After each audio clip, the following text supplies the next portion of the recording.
Hello, welcome to Troubling Tuesday. I'm your host, Robot Spacer. Deivor, thank you so much for the raid. It's good to see you. I hope you had a good time scooping. Everybody follow Deivor if you're not already. I sound weird to myself. I assume I sound normal to everyone else. Hello. Hey, you. Hello, Derek Ironbat. Hello, Kamika. Thank you for the hellos.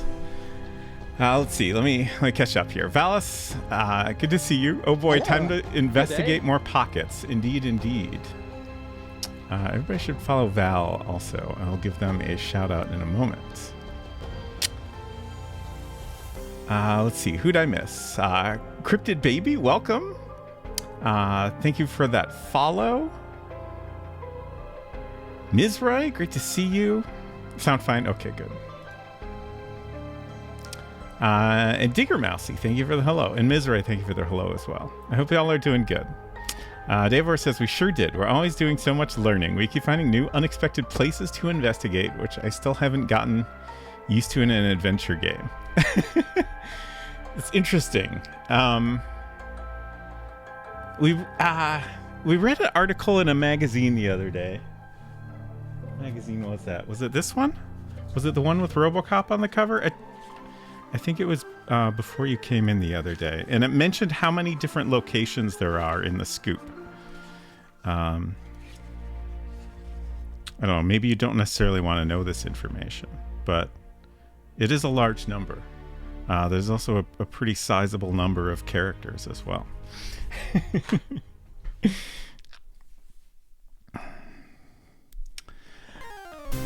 Deivor, large number. Deivor, thank you so much for an entire year of support. I appreciate that greatly.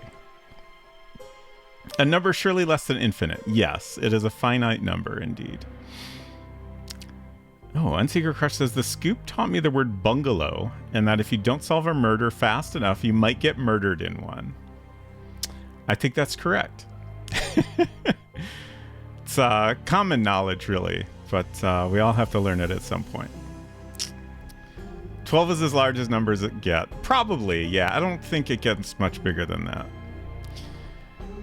Silver, good evening. I missed you coming in. Everybody should follow Silver as well, and also watch his stream tomorrow. He's got a lot of exciting new stuff to reveal tomorrow.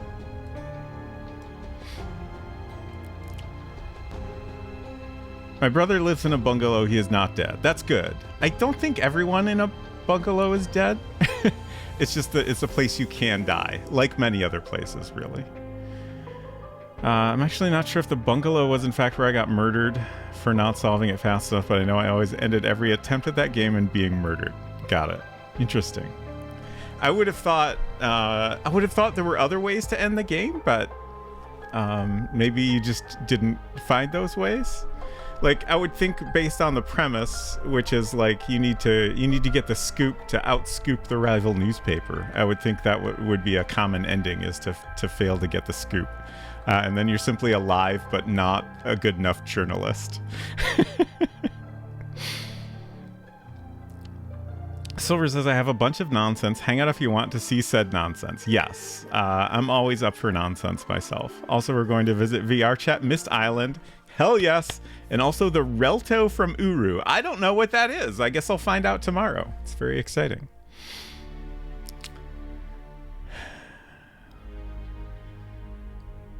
I was like 10. Yeah, sure. Can't scoop anybody if you're dead. That's true. That's true.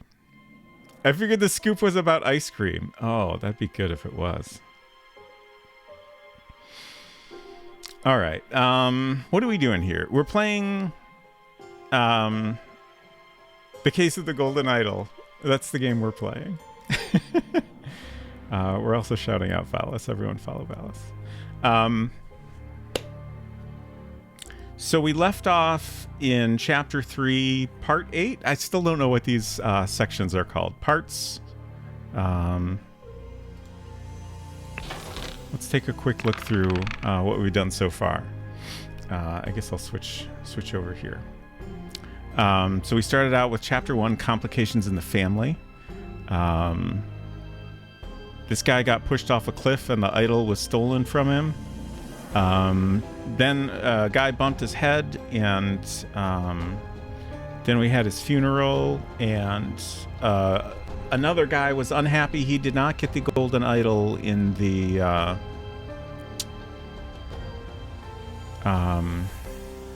the will. And then there was a variety of shenanigans. Someone tried to steal the idol and frame another person. Someone tried to poison somebody, I assume, to get the idol. And then there was a dog. I kind of don't... Oh, right. This was... let's read the summary of this one. To gain entrance to Edmund Cloudsley's secret forest cabin, gentleman robber Walter Keene pretended to deliver a corpse to Edmund for his experiments. On entering the cabin, the robbers ambushed the servants, and Edmund locked himself in his study. While the robbers were sawing through the lock, Edmund prepared a trap with the idol that killed 2 of the intruders. And this, I think, was the first time we started to learn... Or maybe we started to learn a little bit before that, but we're gradually learning about how the idol works and what it can do. There's these different little glyphs on the back of it that can like be dialed in to do different functions. Like there's insert and extract, or increase and decrease.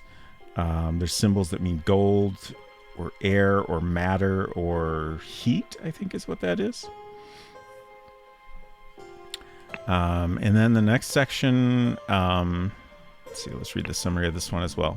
After being challenged to a ritual with potentially deadly consequences, Walter conspired with David to devise a plan which would ensure his own safety. They captured a Brotherhood member on his way to the gathering. David took his costume so that during the ritual of dispute, he could indicate to Walter which cup was poisoned. Therefore, Walter could choose the safe cup, and his opponent would drink the poison and die. So there we had to learn what these different masks mean, different groups within the Brotherhood, including Proud Beast, Water Snake, and Darkhand.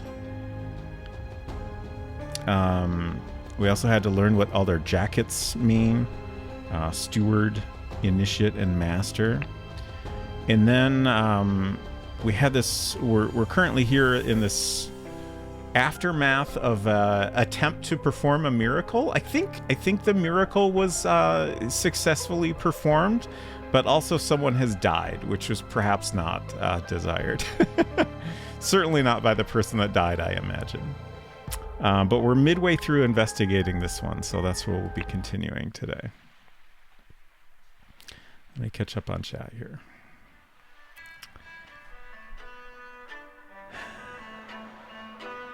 Moved Isabel pillow and didn't put her back in her spot. Oh no. I think it'll be okay. We'll manage somehow.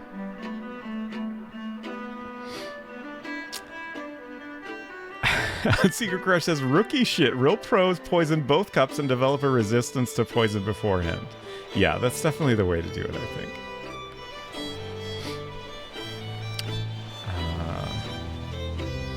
I'm going to give Mizra a shout out as well.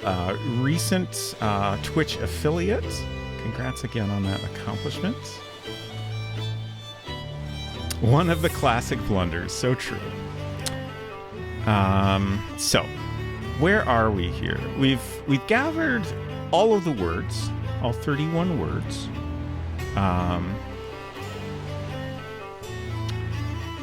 But we are still figuring out exactly what happened here. Let's see. Let's check our thinking panel. Okay. So we've identified all the people. We have James Turner, Lazarus Hearst, Alistair Coke, Walter Keene, the gentleman thief we encountered previously, Nicholas Maker, Angus McBain. Angus McBain is the deceased here.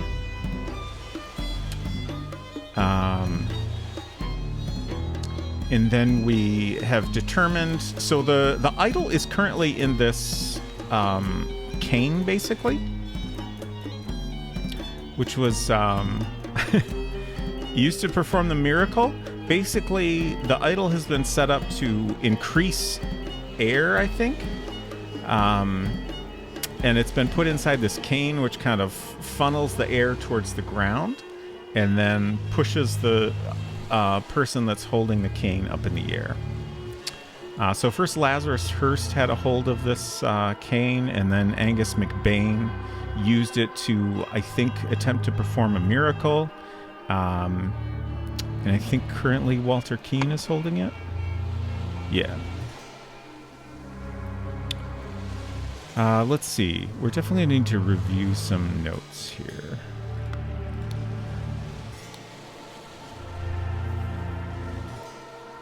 Aora says, I'm so excited for whenever Robot Crush Scoop playthrough happens. Yes, me too.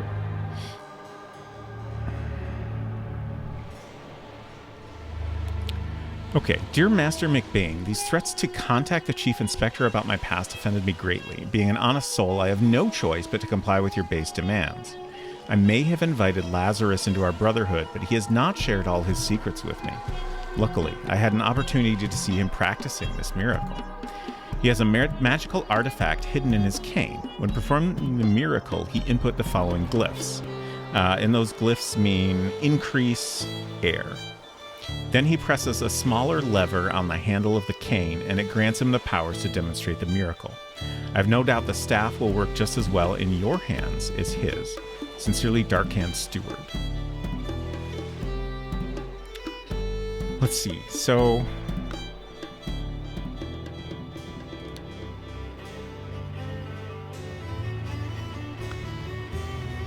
Okay.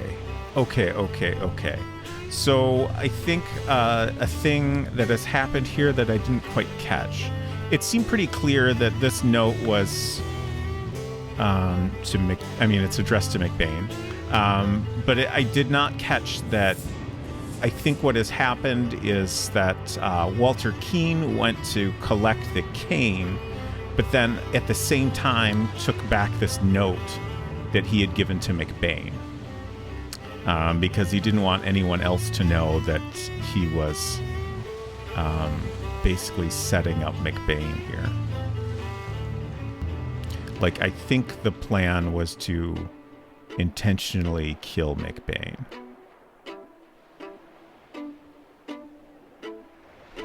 Let's see. We also have Walter Keane's current collection of hat drawings. Golden snuff box filled with opium powder. Let's see. Someone else had an interesting letter. Dear Water Snake Brother Maker, as the director of the Seven Seas Trading Company, I do not assess work applications. That was just helping us identify someone, I think. Protocol of an attempt to demonstrate a miracle. June 23rd, 1791. The lighthouse on Gull Islet near the Horn of Codhead. Time noon. Present all the people. And this guy here, Nicholas Maker, is in charge of notes.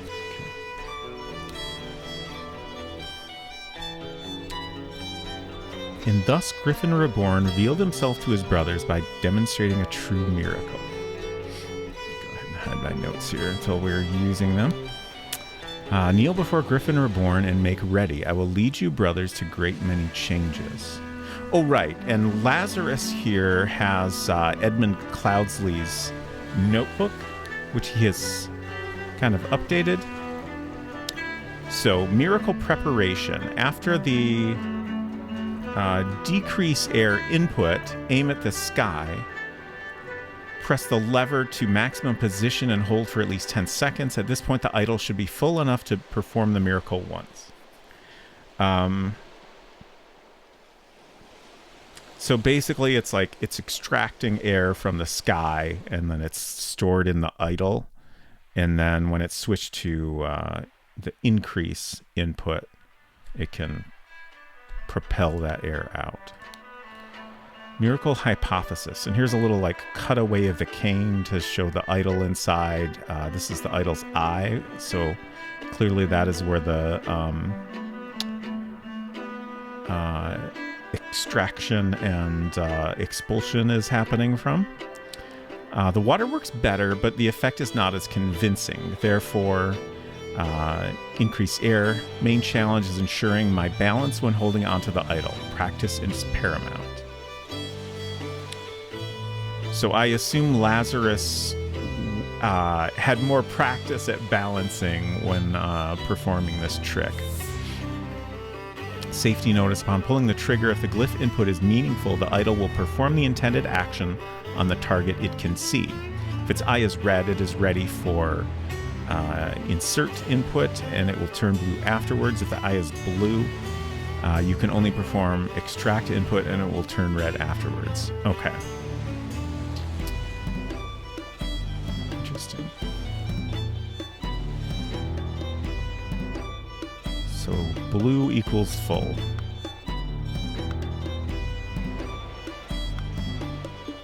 Let's see, can we look at the... Oh, okay, it's actually blue right now. That's kind of interesting. And it's set to insert.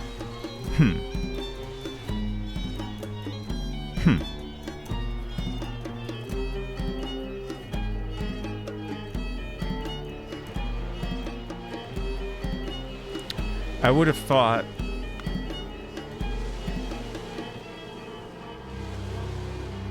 was Angus not able to use the idol at all for some reason? I would have thought he would have used it, so therefore the eye would have turned red again, right?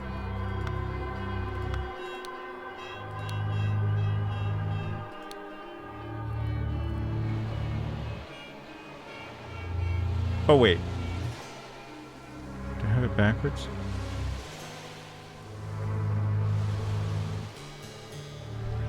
Maybe I have it backwards. Okay.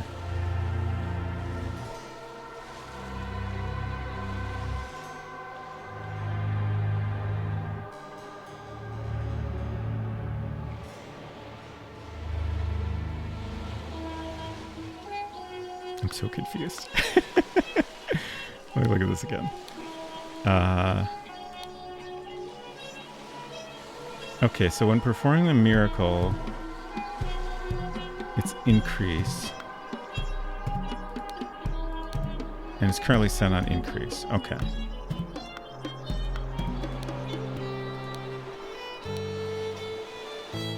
The eye is red is ready for increase input and will turn blue afterwards. Okay. If the eye is blue, you can only perform decrease input and it will turn red afterwards. Yeah, okay. I don't know. I'm confused. I'm not going to worry about it too much right now. Okay.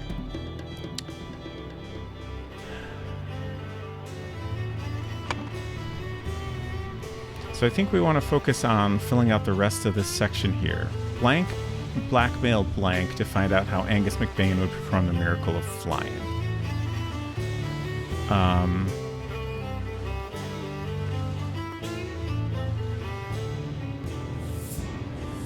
I think it was...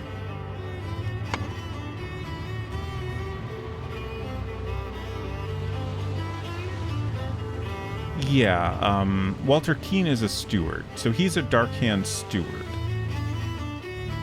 Oh, and Lazarus was not even a Dark Hand, right? He was a... I forget which. Water Snake, I think? But he's also an initiate. So... that makes sense. So...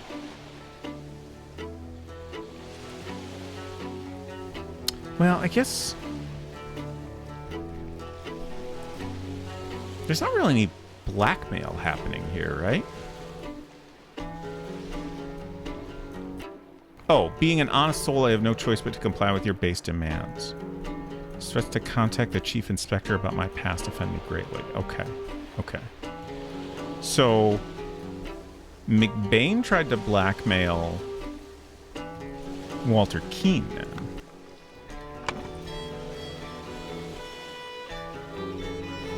Okay, so I think we want Angus McBain tried to blackmail Walter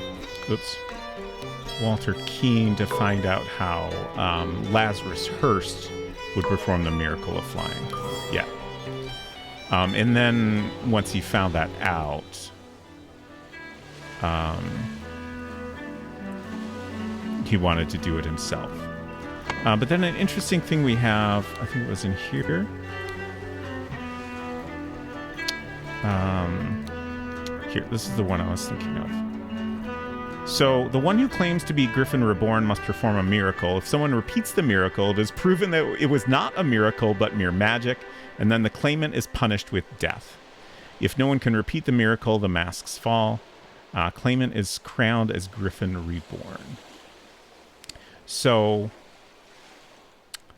that's kind of interesting because Angus McBain obviously knew that this was just a trick. It wasn't a real miracle, right? Based on this letter here, which is in fact referring to it as a miracle. But I guess he didn't care about that.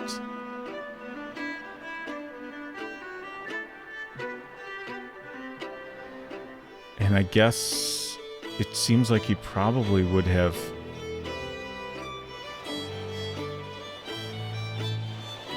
Yeah, I don't know. I was thinking he probably would have killed Keene and Hearst at some point, but I guess if he's got blackmail material, maybe that's not necessary.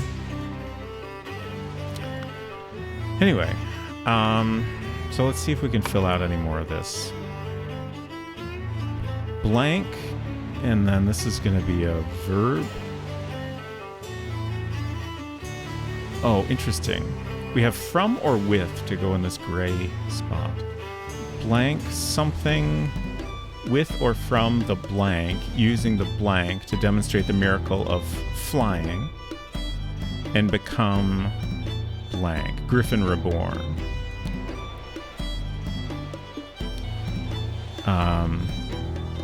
So I think this first is going to be Angus McBain.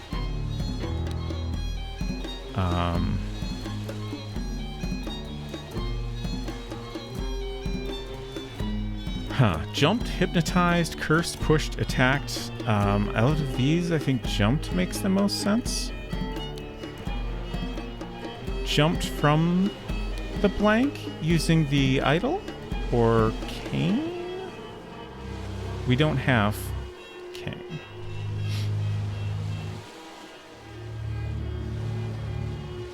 Oh no, my alerts are being weird. Cool. Hopefully they won't continue to go off quite so frequently. Angus McBain jumped from so he jumped from the top of the lighthouse. Yes, lighthouse. Using the idol to demonstrate the miracle of flying and become Griffin Reborn. Blank from or with the blank afterwards.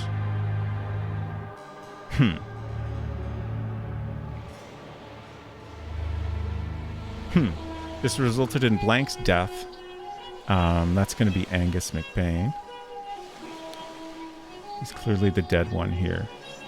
From a head wound, right?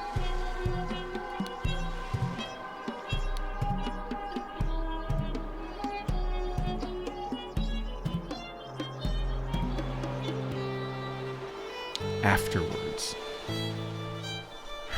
I assume the name here is Walter Keene. Pushed, maybe? Or...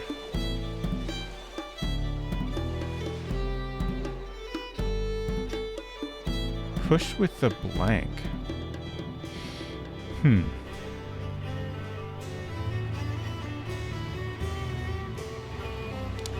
Thai red curry noodle soup. That sounds good.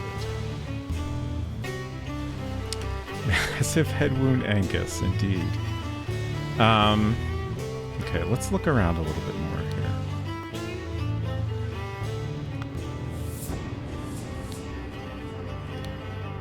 Trapdoor that connects the staircase to the top of the lighthouse. Not locked. Okay.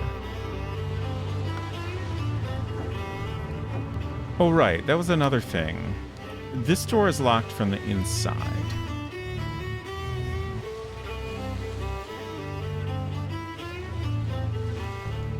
So... presumably... he was the only one up there. I keep forgetting his name. Angus McBain. So Angus McBain was the only one that went up?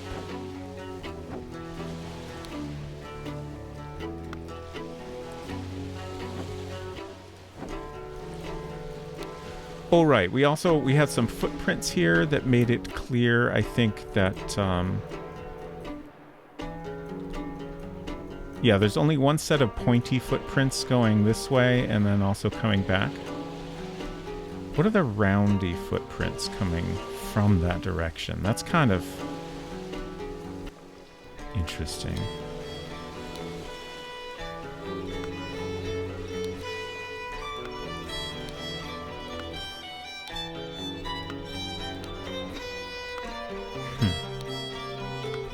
How... Oh, they've got like a little extra thing coming off the back. Okay. So we have the pointy footprints go both ways, and I think those are the same print. Okay. So let's find the ones that are roundy and have a little thing on the back. Oh, okay. Here we go. So Lazarus Hurst came from that direction.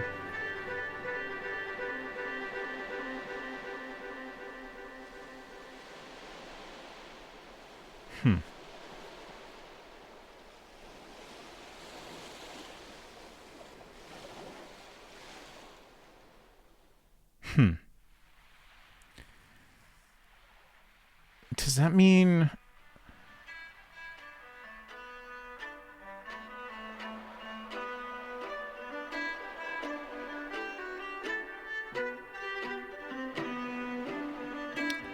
Does that mean Lazarus Hurst actually is the one that performed the miracle? Like, my previous interpretation of events here was that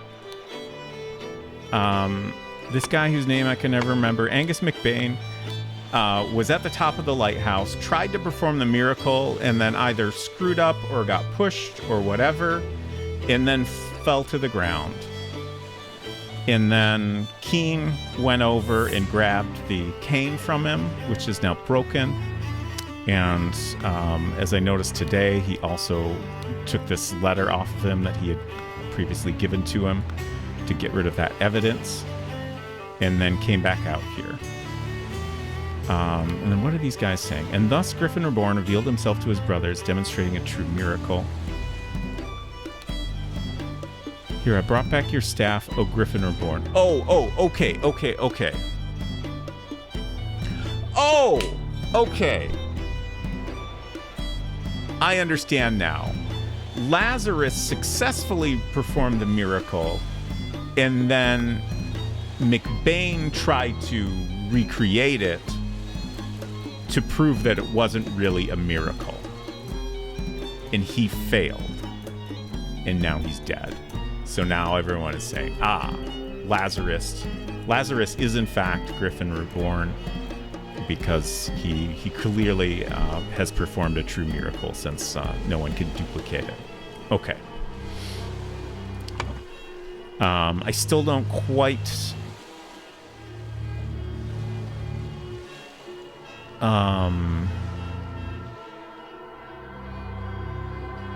Okay, yeah, so this is wrong here. So Lazarus Hurst...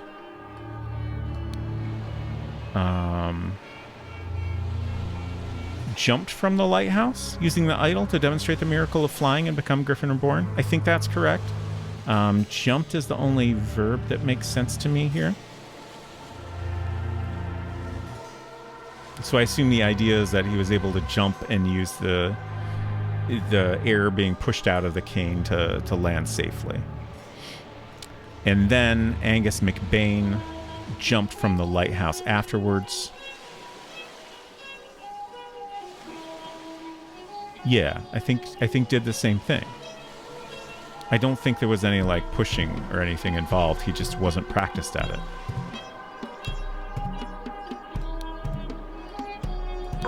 No, okay.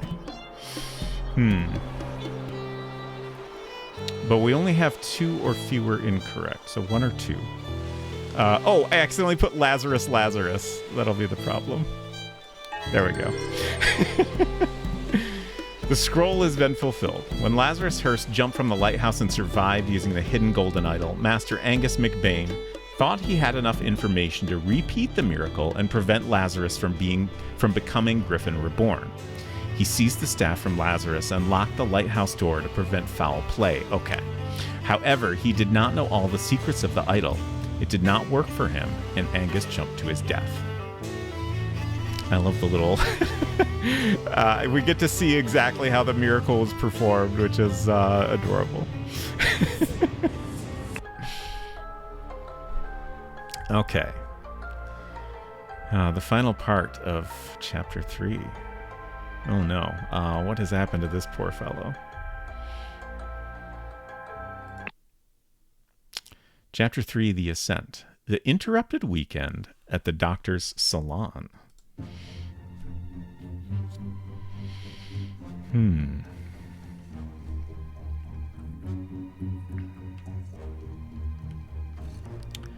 Okay. He looks familiar from the last scene. That's maybe the only guy that looks familiar. Let's go check who he was.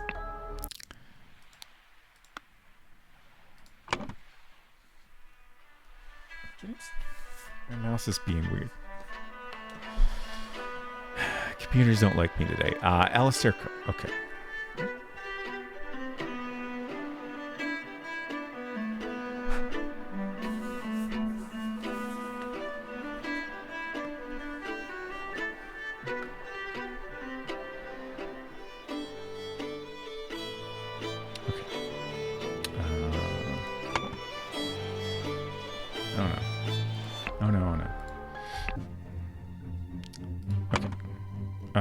We gotta look at him first.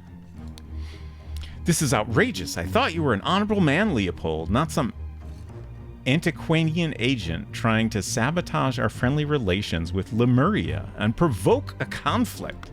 Let's turn off the little indicators here. As previously discussed, I just find them a little distracting. That's right, we gotta get his name from somewhere first. Okay. So many things we gotta do first. This is interesting. Tea house, chess house, croquet field, library, salon, flower beds, fountain. Okay.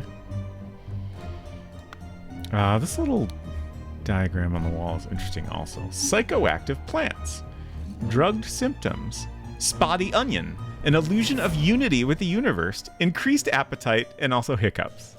Black poppy causes sleepiness, whites of the eyes get a pink tint. Lemurian lichen, hyperconcentration on one thing, loss of perception of time, rapid blinking. Redberry, surge of energy, vocalization of all your thoughts, twitching, aggression. Okay.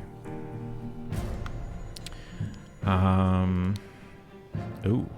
The seals of the 12 Lemurian clans. Oh no. So you have 1 axe, 2 axes. I don't even know what those are. A little mouse friend, a hand, a bug, a mouse with arrows, 2 mice, a bug, and whatever those things are. I'm going to say they're acorns. I don't know if that's right. They're probably something completely different. We have 2 hands and 2 bugs. Okay. Oh, that's interesting. We have this weapon here, which I think we've seen previously in someone's possession. It's jumping out at me because it's also the little button we use to go between chapters, which makes me think it's just like a very important item, perhaps. All right, let's look at all our people. Oh Lord, I did not expect something like this in our household. Perhaps we'll inspect the deceased first here. This clue's been added to the thinking panel. Ooh, that's quite a head wound. The man is not breathing and has a huge vertical wound on his forehead. Okay. May 8th, 1792. Dear friend, The elections are over, so let's uphold tradition and have a leisurely weekend at my place with you and Leopold to discuss the Prime Minister's situation. Please join us on May 12th. Kindly confirm your presence, Dr. James Turner. They were just proud of that pixel art. That could be. No, we can't collect James Turner?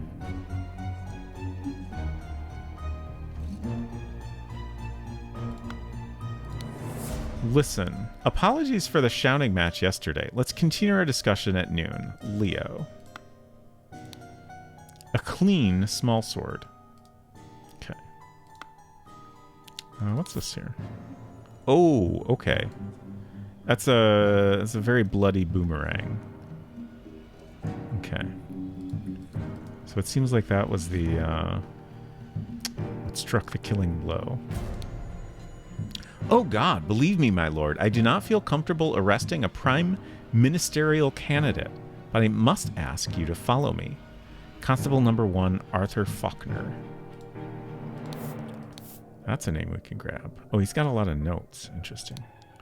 A clean constable's pike. Testimonies. This clue's been added to the thinking panel. Oh boy. Oh boy. This is a lot. This is a lot.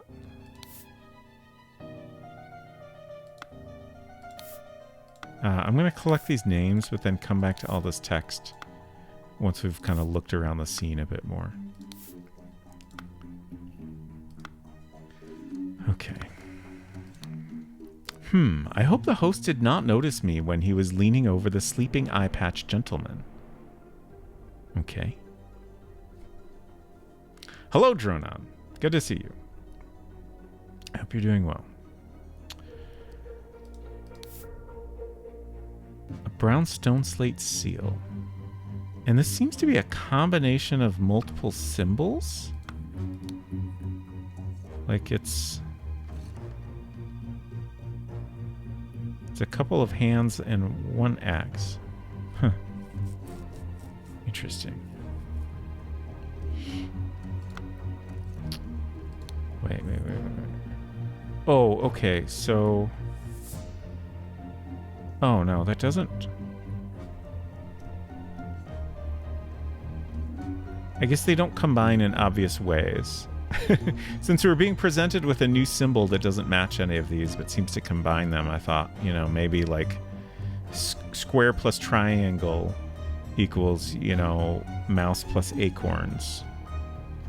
Oh, I guess we don't actually have mouse plus acorns. I wish I knew what this symbol is actually meant to be. We do have two hands is combining two of the hand symbols. And... Oh, okay, so two bugs is kind of combining two of the bug symbols. It's just one is rotated. Okay. But then we have like a bug plus acorn is not really a combination of those two symbols.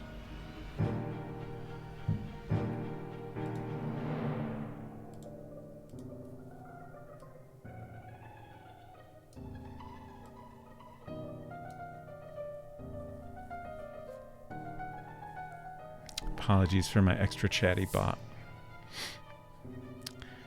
Okay. Oh, the boomerang used to be hanging up here. Okay. Alright, let's continue looking at everybody here. Sir. Dear Prince, I heard that you got invited to a party by the director of the Seven Seas Company himself. I know you hate associating with these invaders and thieves, but this might be just the opportunity that we seek to reclaim our honor. A spicy-smelling ornamental box. Dear Prince, as you know, I am a great aficionado of Lemurian culture. It would be my pleasure to invite a member of the Pitu clan and spend a leisurely weekend at my estate with some of our own political dignitaries. Kindly confirm your presence. I might have read that already. He stole his life just like that. The doctor is a smart man since he saw through his lies. Dear friend, at one of the balls you said that you would love to meet someone actually interesting. I'm having a weekend of drinks at my manor, and a prince from the 11th clan of Lemuria will be joining us. Please do us the honor of your company too. Kindly confirm your presence, Dr. James Turner. Okay. Interesting.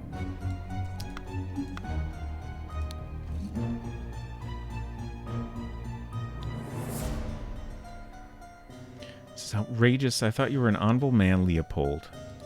Not some Aquitanian agent trying to sabotage our friendly relations with Lemuria and provoke a conflict.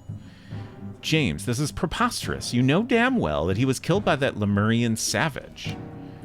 Dear friend, now that the elections are over, please join me for a leisurely weekend at my manor with good old Augustus and some other fine fellows.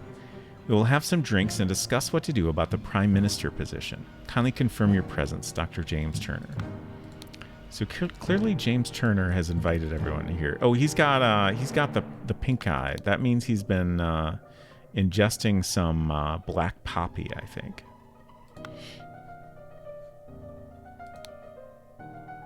Or he's just got pink eye.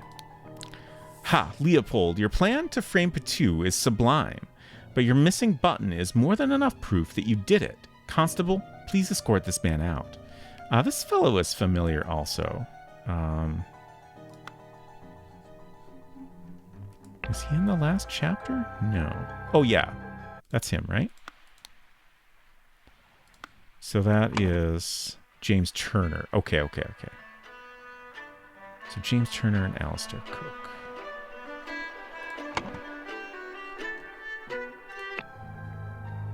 What does Lemurian culture mean in this game? Because that's not a thing. Yeah, definitely Lemurian is, at least to my knowledge, something made up for this game. It's like a group of people.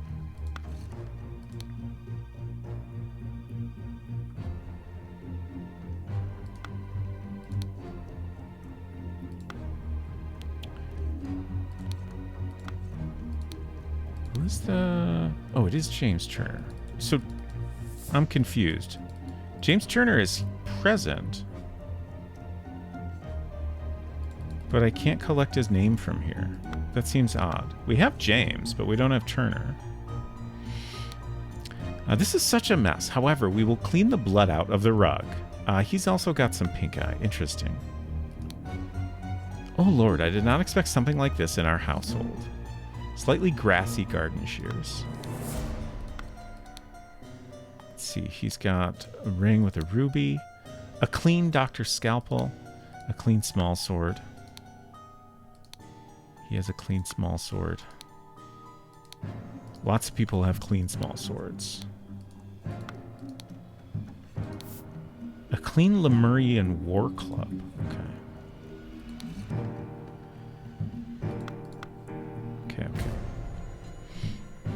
It's the island of lemurs. Of course. Lemuria is a real fake continent like Atlantis. Really.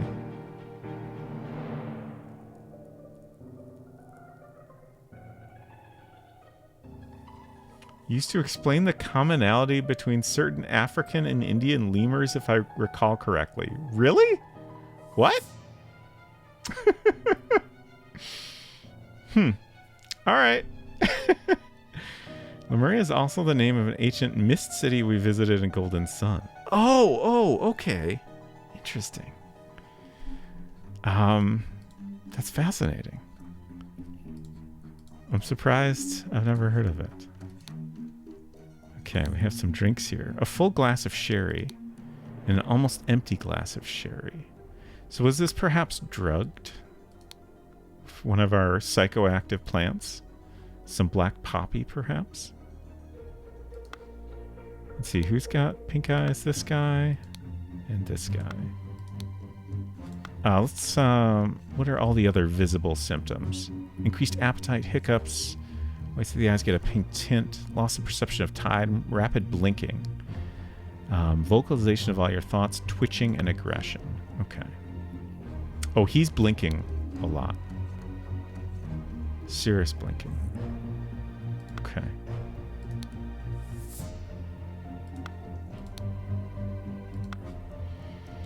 Okay. Do we have... Yes, we do.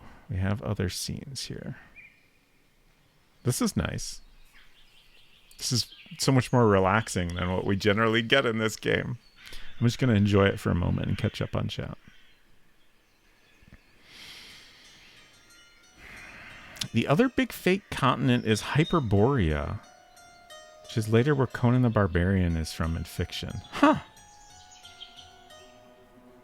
Interesting.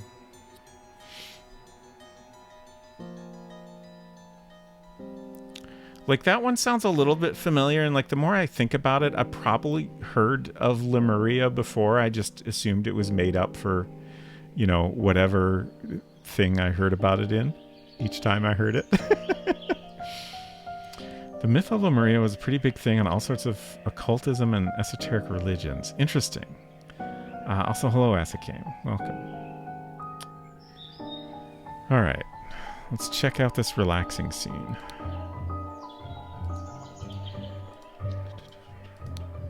Two cups of spicy smelling tea. One almost empty, the other untouched. Okay. Okay.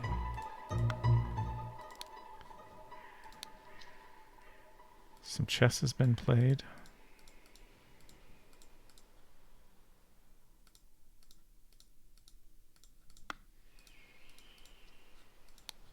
I wonder if the positions of the pieces are important.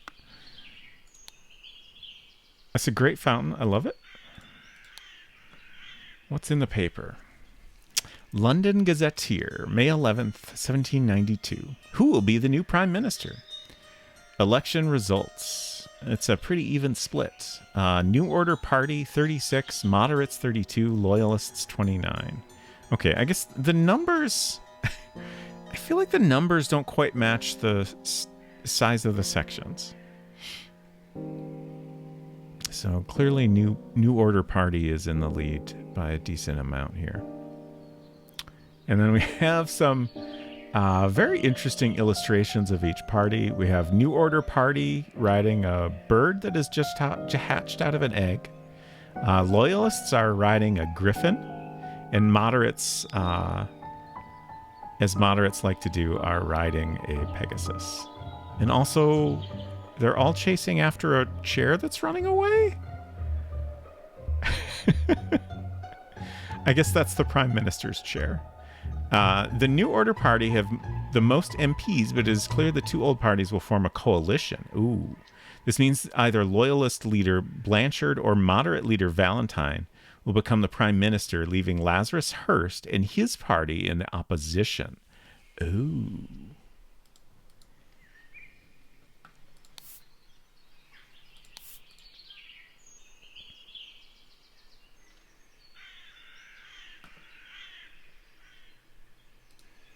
Okay.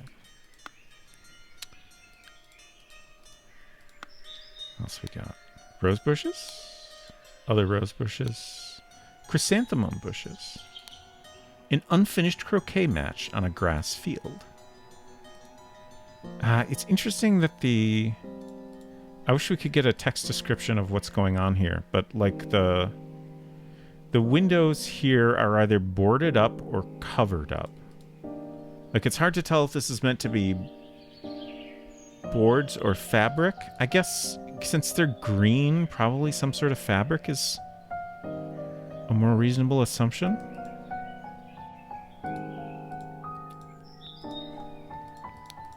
Oh. Interesting. Oh, okay. Is there anywhere else we can go? Let's see what we have in the thinking panel here. Oh, gosh, so much.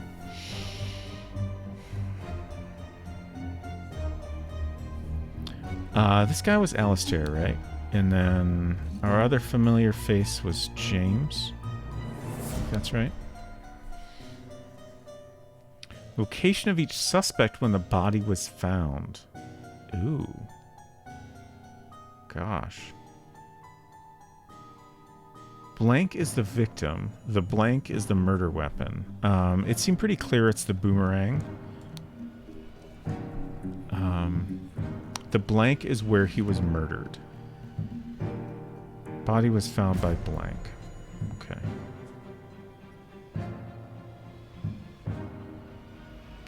Oh. These are locations. Okay. All right. Clearly, we have a lot more words to collect. I guess I'm going to go ahead and turn on hotspots. I like having the hotspots for word collection. Because otherwise, there's just so much mousing around. Oh, right. There was lots of text in here. Okay, so we should read all this, even though it's so much to read. Moderates should be riding the fence. Indeed. Probably shuttered. That makes sense on the outside? I don't know. It looked more like a makeshift covering to me. That's just the vibe I got, but you could be right. Hello, Retro Homebrew. Good to see you.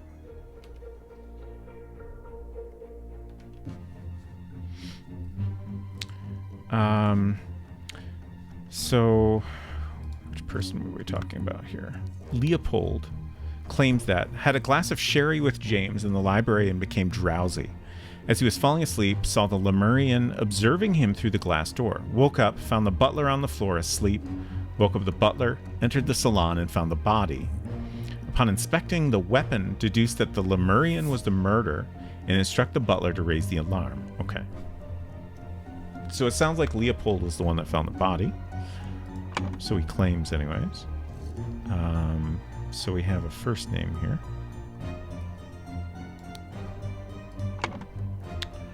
Gideon claims that. Played croquet with Ergin in the morning. They got bored and went to drink tea in the tea house. Ergin drew his attention to the interesting design of the chess house. Saw Lord Alistair Coke lecture the butler. Saw Master Turner. Yeah, the way they... why can I only collect this last name here? I think that's kind of silly. And I don't like it. Whoops, we had another name to fill in there.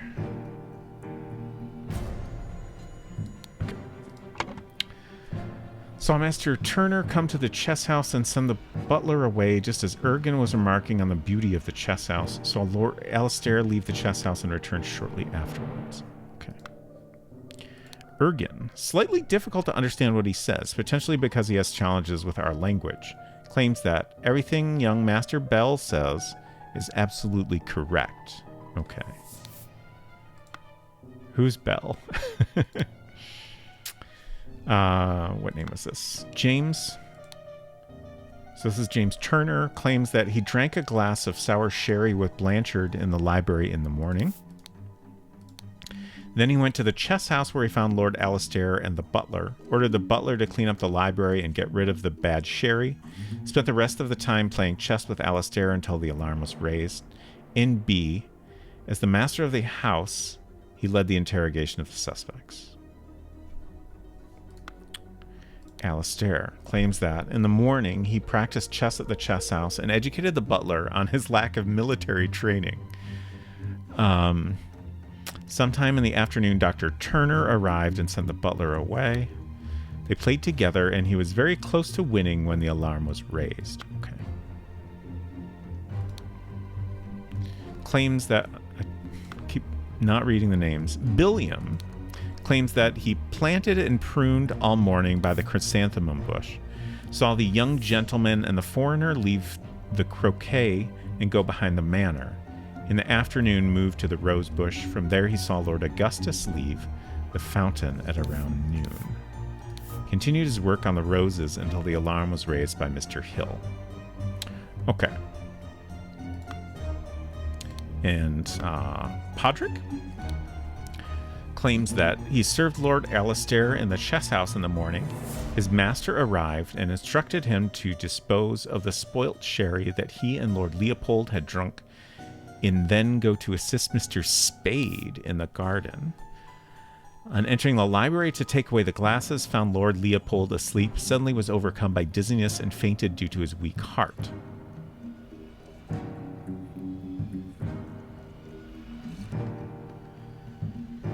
Did he dispose of the sherry by drinking it?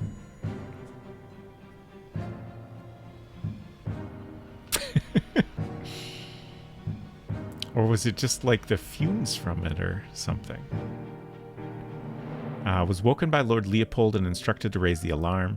Then saw the deceased lying in the salon. Interesting.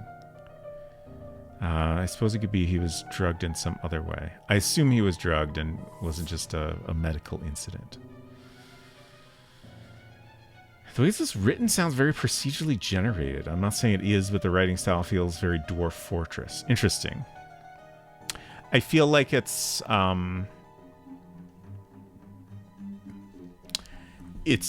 written in a very precise way to make a puzzle out of it so that you have all the pieces, but they're not too obvious. And I feel like that's why it comes off that way. That's the vibe I get anyway. Oh, English was not the dev's first language. That makes sense.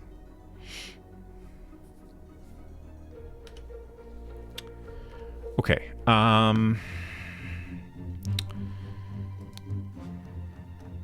So Billiam is clearly the gardener.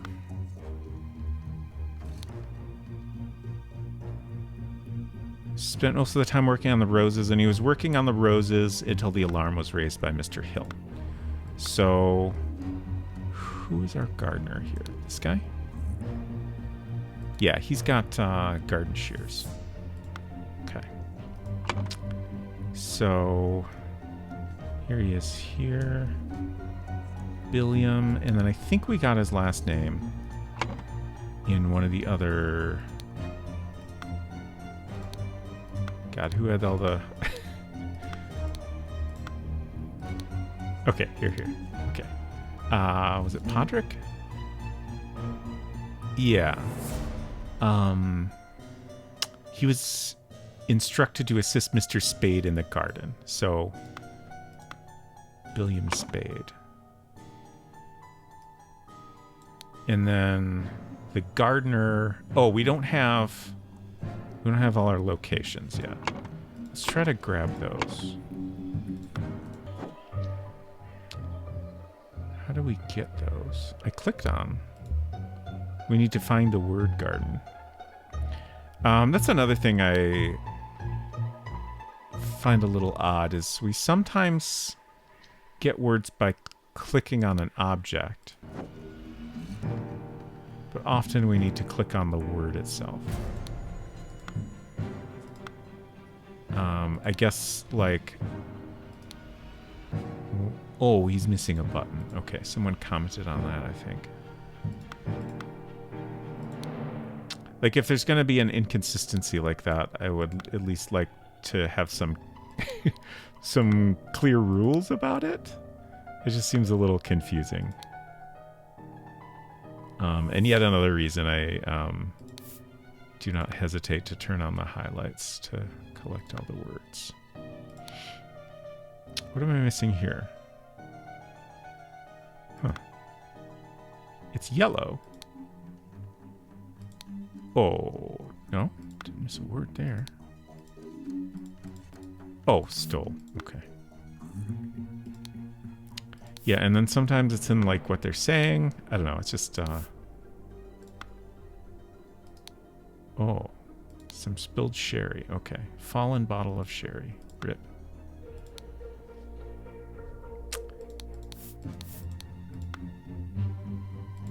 Oh. Of course, we have words on here. Give us locations. Great. We're almost there. We just have 2 more words to find. That looked yellow, but I think we got everything out here. Oh, I guess the ones to change location are just always yellow. There we go. Okay. Oh, what'd I miss here? Oh. What? What? What's that? Oh, it's the button. Okay. It's the missing button. Okay. turn those back off. All right, so we've got the gardener was in the flower beds.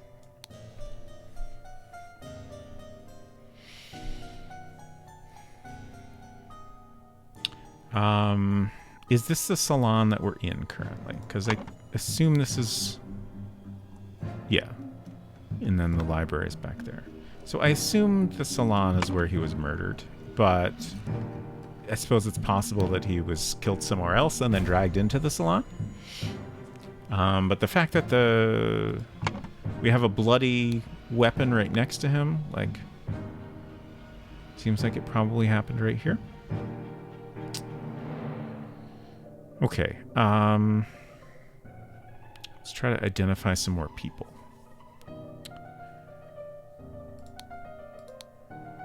So Podrick served Lord Alistair in the chess house. So maybe this is Podrick here.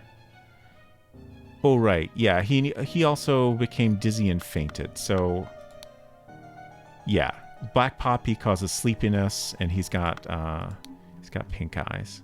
So that's Podrick for sure. We don't know Podrick's last name yet.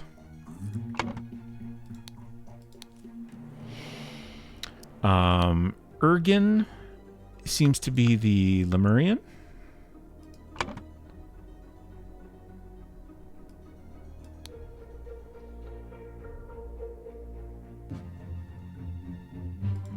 Let's see, I think he was also identified as a prince? Yeah. Okay. So...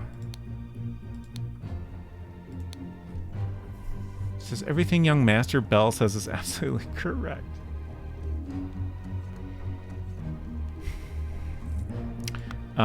Presumably Master Bell is someone who was with Ergen for a lot of the time. So let's see who mentions Ergen a bunch. Okay.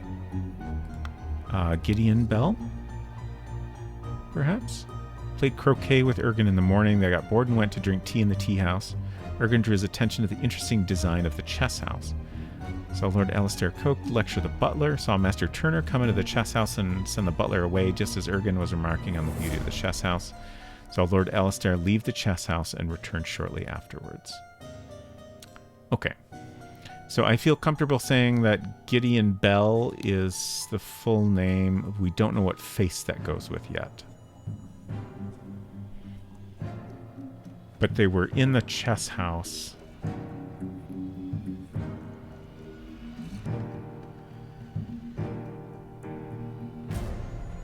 Presumably when the murder happened.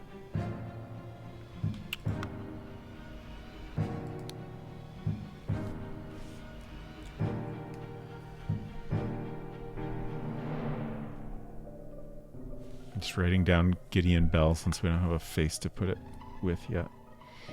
Okay. I guess we don't know which one of these people Gideon Bell is either.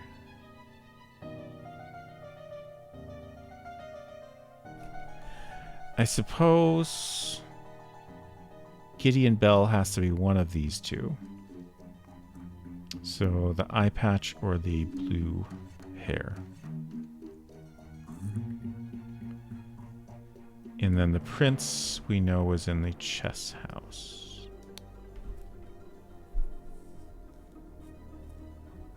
Oh, right. Someone was lecturing someone about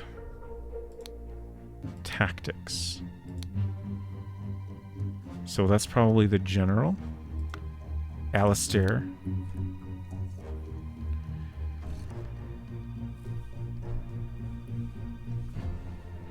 Sometime in the afternoon, Dr. Turner arrived and sent the butler away. Played together, and he was very close to winning when the alarm was raised.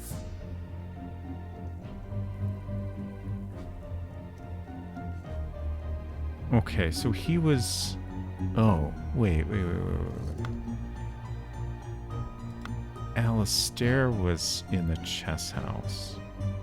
How many people were in the chess house?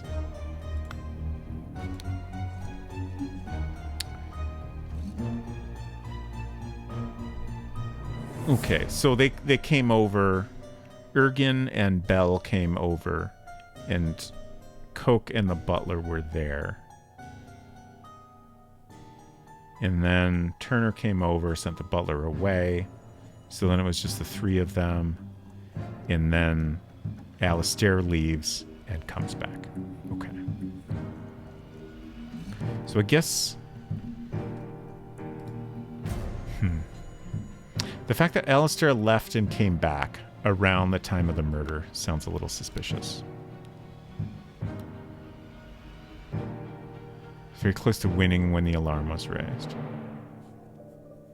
Yeah, I feel like this doesn't quite match up.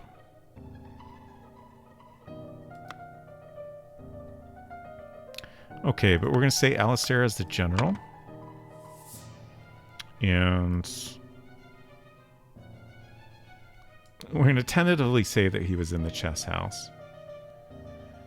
The butler would have been where? Hello, Kalinair. Good to see you.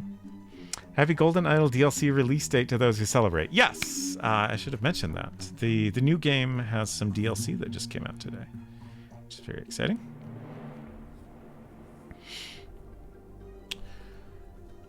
Okay, so... Butler was sent to where? Do we know that? Just sent away. Turner sent the butler away. Ordered the butler to clean up the library and get rid of the bad sherry. Okay. Okay, okay. And then Podrick is the butler? Yeah, okay. On entering the library to take away the glasses, found Lord Leopold asleep. Suddenly was overcome by dizziness and fainted to his weak heart, was woken by Lord Leopold and instructed to raise the alarm. Okay. Okay, so he was in the library asleep. Okay. Library butler.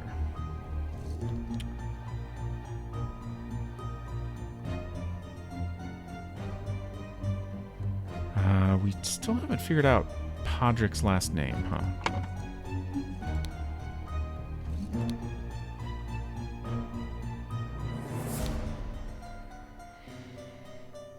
Let's organize a little bit here. We have James Turner, Alistair Cook, Ergin unknown. Bell, did we figure out? No. Oh wait, no. Gideon Bell. That's in my notes. We just don't know the face that goes with that. Gideon Bell. Oh, Patu must be Ergin's last name, I think.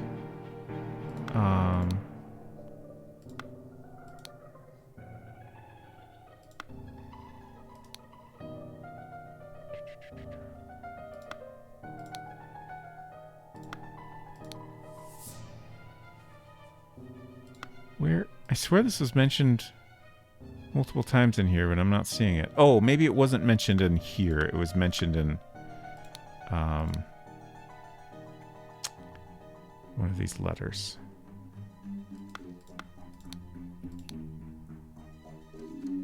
Member of the Patu clan. Okay.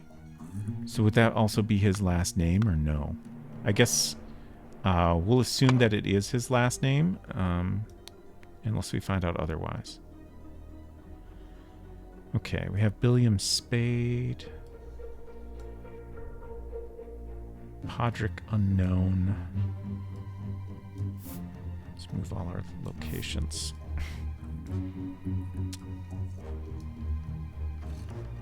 Up here, if I can. I definitely wish organizing these words was a little bit easier. It's just sometimes it doesn't want to go where I put it.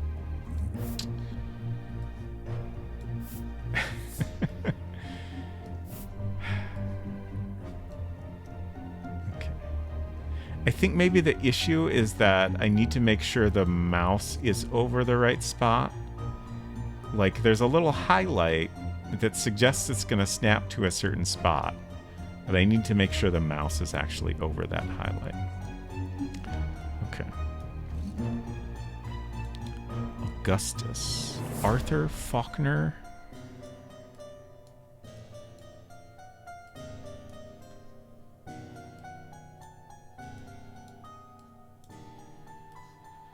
Okay. We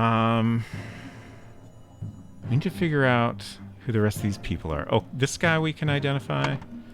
Arthur Faulkner. Okay.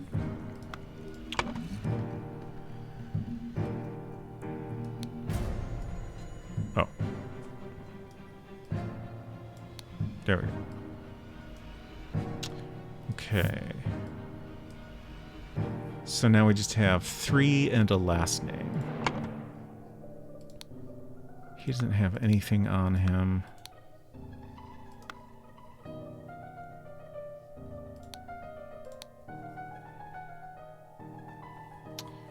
With good old Augustus and some other fine fellows. Augustus. So, certainly Augustus is one of these people. That's wasn't a name in here, was it? Or was it? No, it's not. So it's a last name.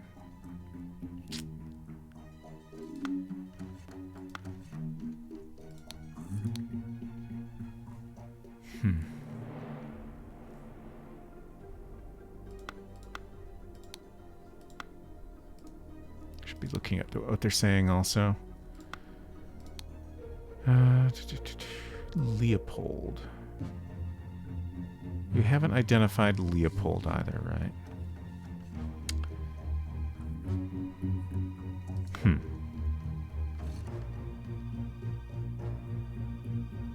The way they're kind of split into sides here, I would have thought that Leopold would be on the opposite side. But I think Leopold must be one of these two, right? It's gotta be. Or is he blaming Podrick?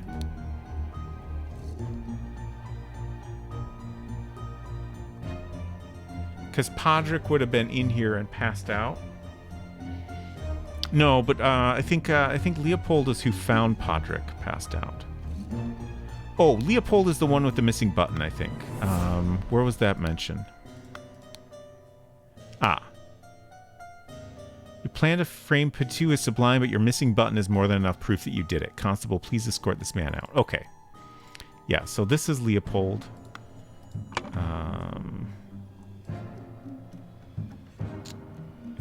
That's got to be last name, right? Because it's not in the book. These are all first names. Oh no, it is first name. Okay. So we don't have Leopold's last name then.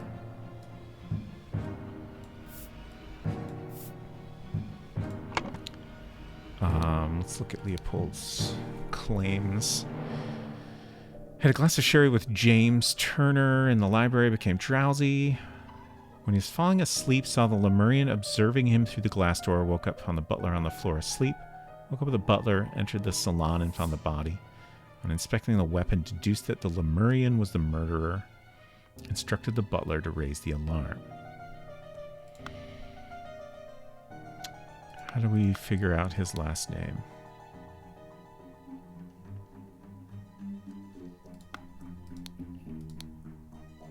Dear friend. Figures. So Augustus is either the deceased or the blue-haired guy. This is also addressed to dear friend. Why can't he just address people by name in the letters?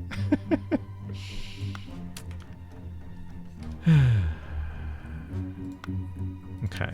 It's gotta be in the notes. Did we look at... Yeah, we did look at this. You and Leopold. Okay, so maybe this is Augustus? Apologies for the shouting match yesterday. Let's continue our discussion at noon, Leo. I feel like that note does not make things look great for Leopold, along with the button situation.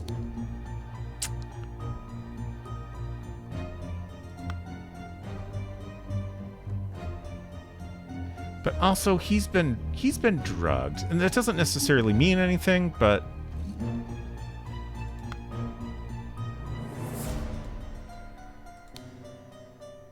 Does seem worth noting.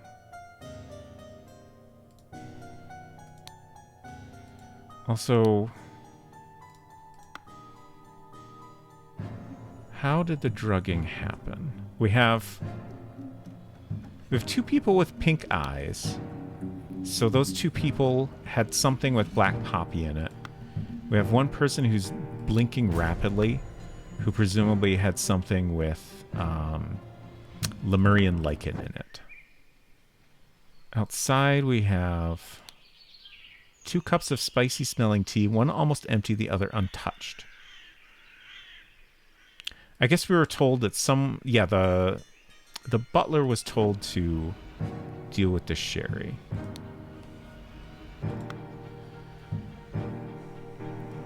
So he drank some sherry, and then either the butler finished it off or just from the fumes or something got drugged as well.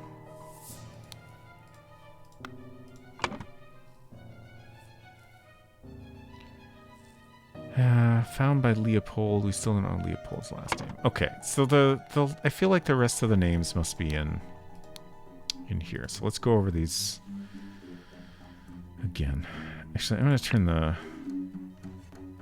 highlights back on just to make it easier to scan for last names.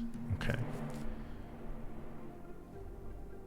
I guess the names aren't always underlined. Master Bell. Did we fill in Master Bell? Okay. So we should be able to figure out that one pretty easy. I think... Oh, right. Gideon Bell. We still don't know who Gideon is. Darn it. I'm leaning towards blue hair, and I think Augustus is the dead guy.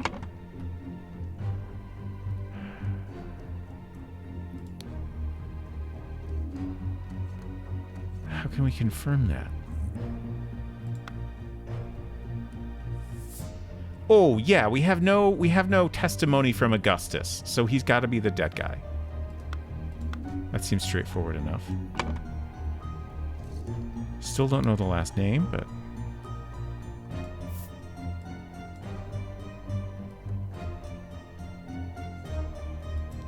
Hill. Blanchard Valentine. Okay, yes, we have 3. These are all last names then. Hill, Blanchard, and Valentine.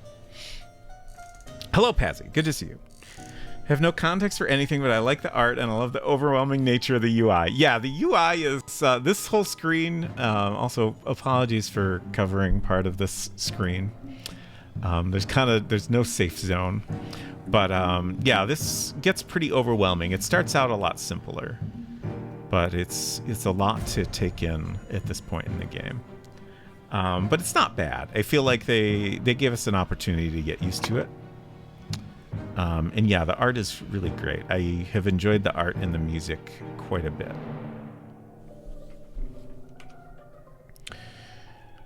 Okay.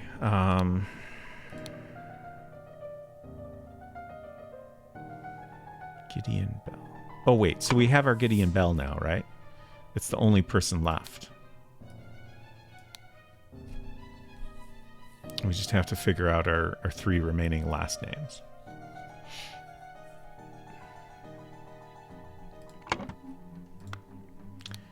Okay.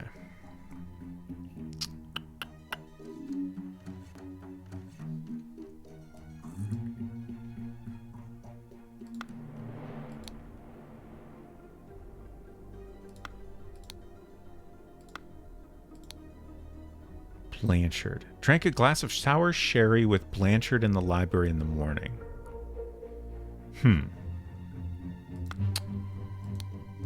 Okay. Interesting.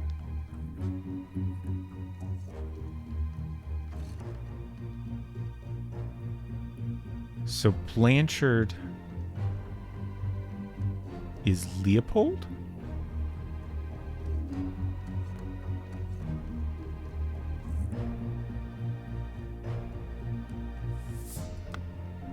I feel like that must be the case. Ah, yeah. Had a glass of sherry with James. Okay. So yeah, Leopold Blanchard.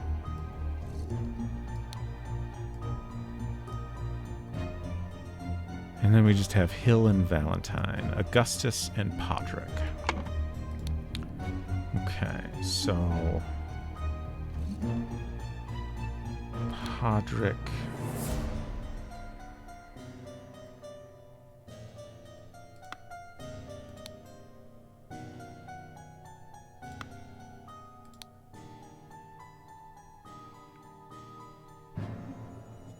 He just refers to the butler as the butler.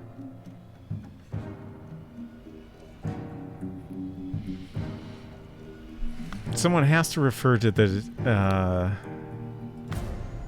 deceased by name at some point, right? By last name. Lord Augustus, leave the fountain at around noon. Continues work on the roses. Hill. Oh, continues work on the roses until the alarm was raised by Mr. Hill. Okay. So, Podrick Hill? Yeah. That fits. Yeah. He was woken by Lord Leopold and instructed to raise the alarm. Okay. So, Podrick Hill. Great. And then it must be Augustus Valentine, because that's the only one we have left.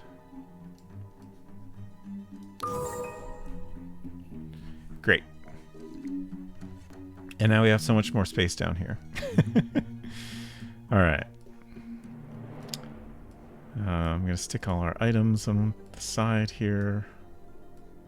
So now we just need to figure out where everyone was, which I feel like shouldn't be too hard at this point.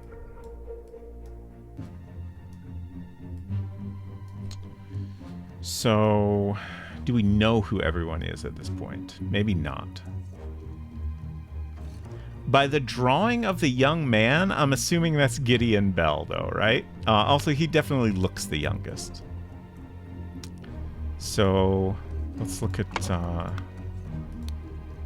where Gideon was. Oh, right. He's the one that was with Ergen and was at the chess house when the incident happened.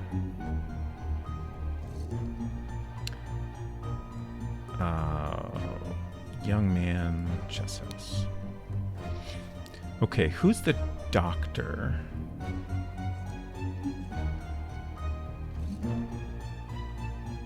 And the loyalist. Oh, the loyalist, again, we have a clear eye patch here. So I assume that's Leopold.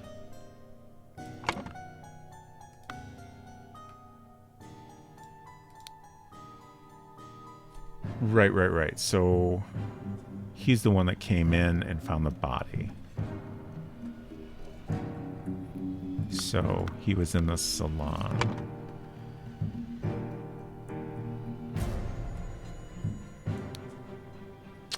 And then the doctor...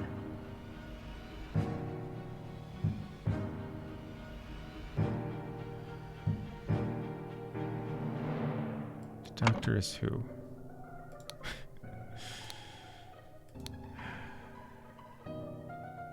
Is James Turner a doctor? Like... The doctor is who, yes. Let's see, we got the gardener and the butler, Podrick and Billiam.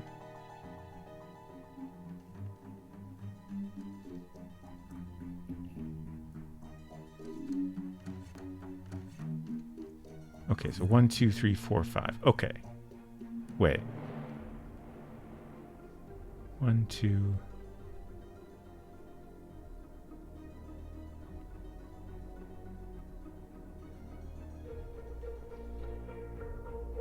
Okay, so we are identifying where Arthur was.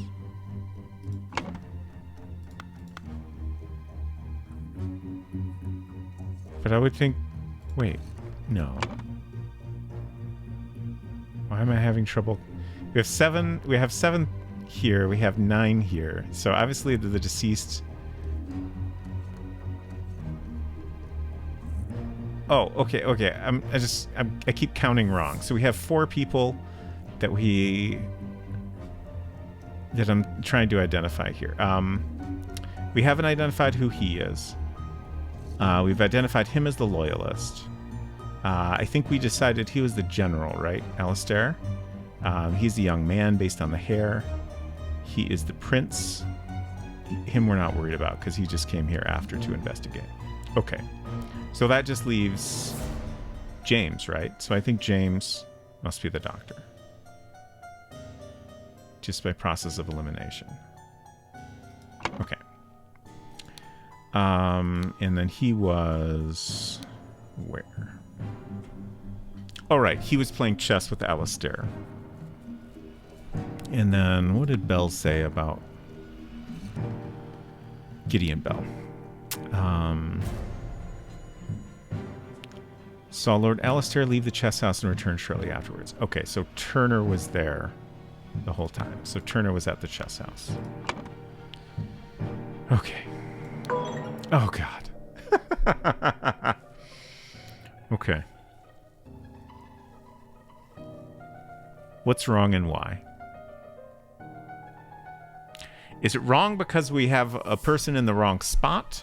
Or is it wrong because we've identified a person incorrectly?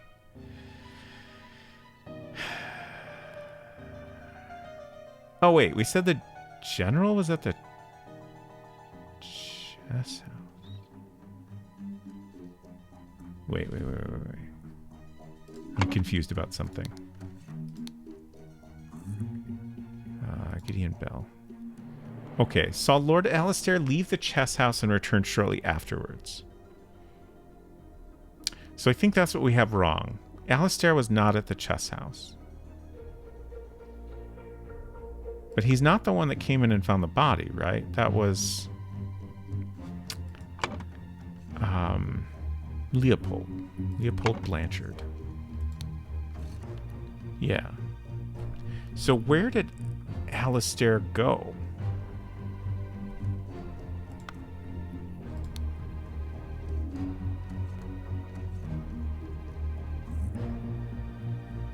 Yeah, his claims are causing me the most concern here. He's very concerned about saying that he was close to winning, but like he left the chess match and then came back. Where did he go?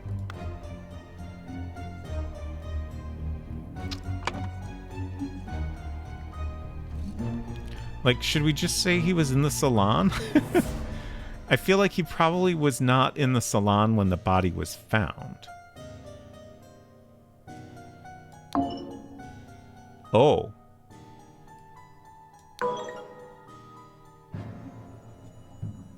So that was right. Because changing it got me... Oh, so there's two that are wrong. If I change one and we go to red, then I must have two wrong, right?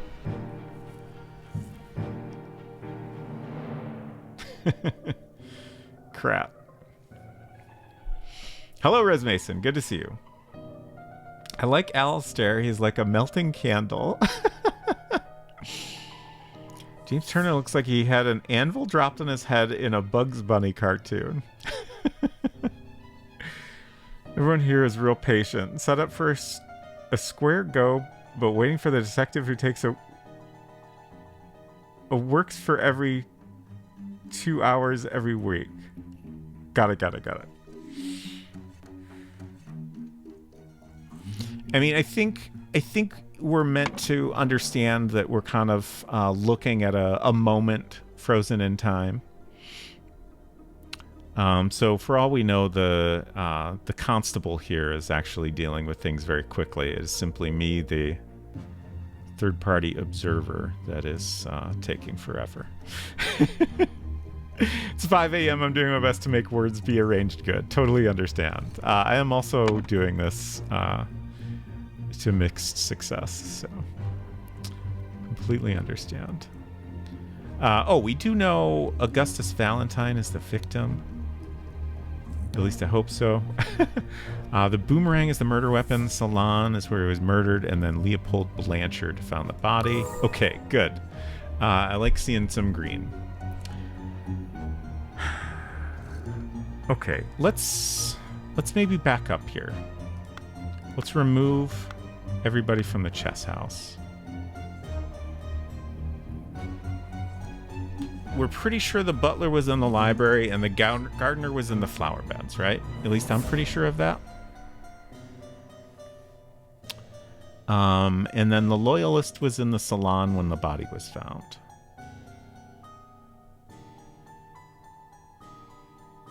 Because that's where the body was, and he's the one that found it.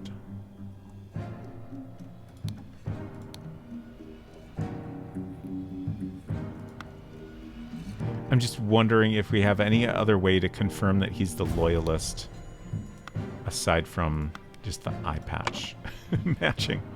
I don't know, is this intentionally misleading for any reason? I'm looking at the other little icons. Gardener doesn't really match. The butler matches the wig. General, obviously no one is wearing a hat like that. The young man, the hair color matches. And then the prince. Yeah. Okay, so...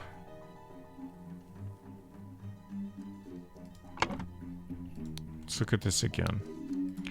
Ergen says everything Master Bell says is correct. And that's Gideon Bell, who is the young man. Played croquet with Ergen in the morning.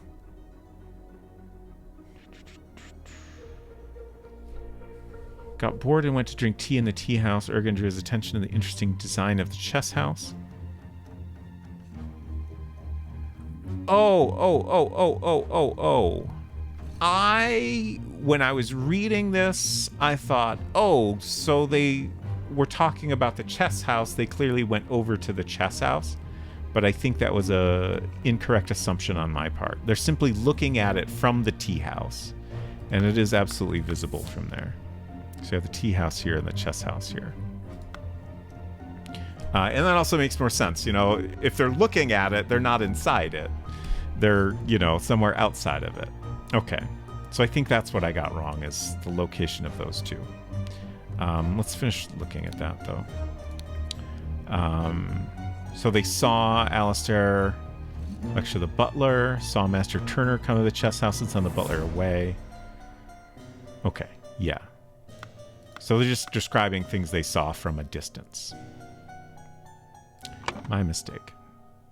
So, the young man was in the tea house along with the prince. And then the general was in the chess house, maybe, along with the doctor. Okay, good. Progress. Oh boy. Early in the morning, blank, verb, blank, in the location, and verb, a noun.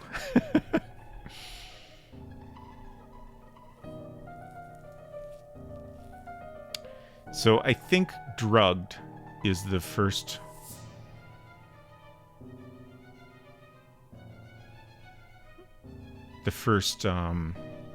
verb here. Meanwhile, in the location, someone, verb, someone, in verb, a Lemurian noun from the location. Huh. Oh, stole a Lemurian boomerang from the study? Or not study, salon. This is a collection of Lemurian weapons, I assume.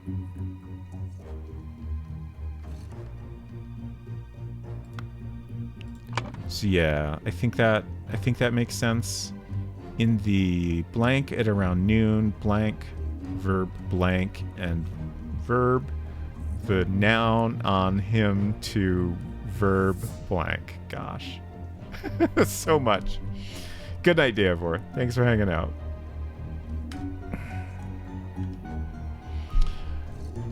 boy.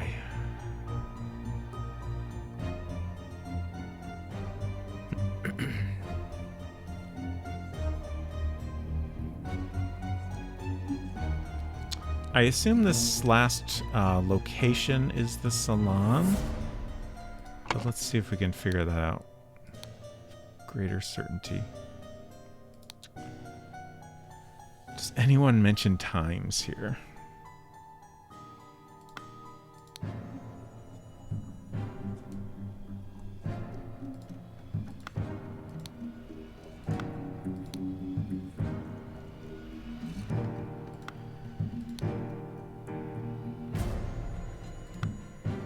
I'm not seeing any times at all.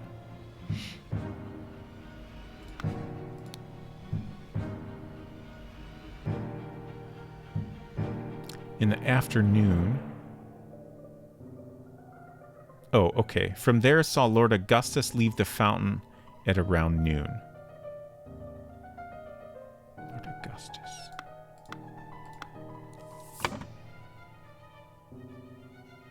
Okay. So he's the deceased.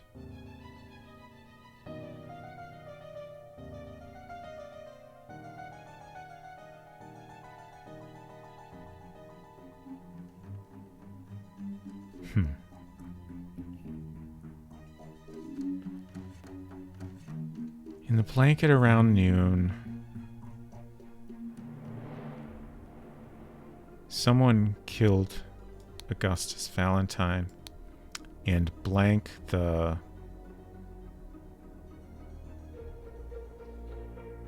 planted the blank on him, planted the button on him to frame who is being framed. Was it Leopold that had the missing button? Yeah.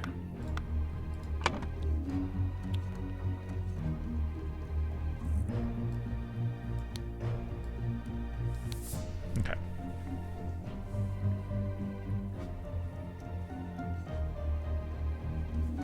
Oh, I thought I filled this in already. Killed. So, who did this? I think Alistair, right? He was the one that had the really suspicious testimony. Yeah.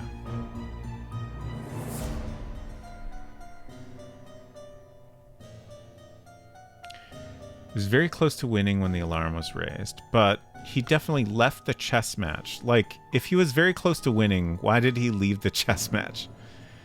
There's no explanation for that. Saw Lord Alistair leave the chess house and return shortly afterwards. And no one seems to know what he was up to, right?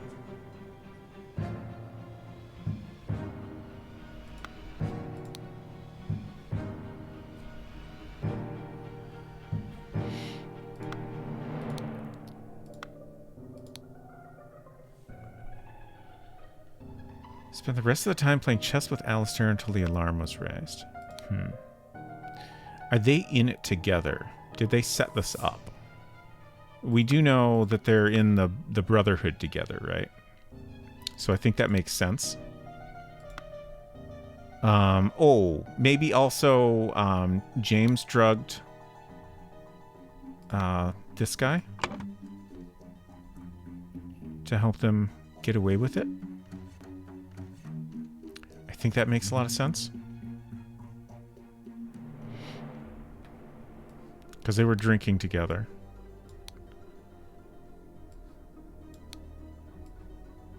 In the library. And blank a blank.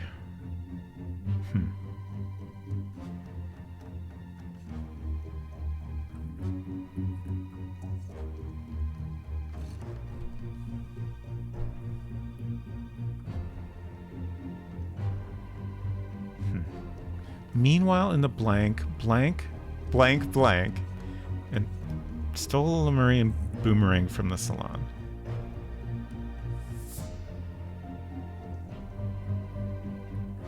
I feel like if something is happening with a Lemurian item, stole the boomerang is the thing that makes most sense. And we know that came from the salon. It clearly used to be on the wall here. And then in the salon, I think, like, I'm pretty sure this is where the murder happened. Blank killed Augustus Valentine. So I think we're going to go ahead and say that Alistair did the murder.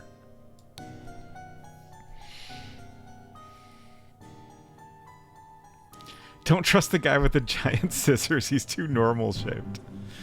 I think he's fine. Smurf the Smurf. Yeah, exactly.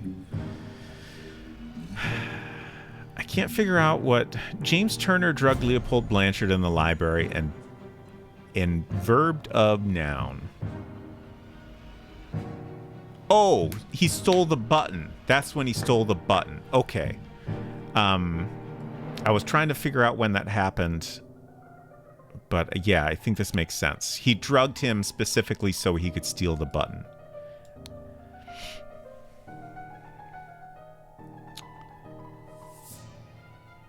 Okay, so meanwhile in the blank, verb blank, and stole a Lemurian boomerang from the salon. This part I'm not quite getting.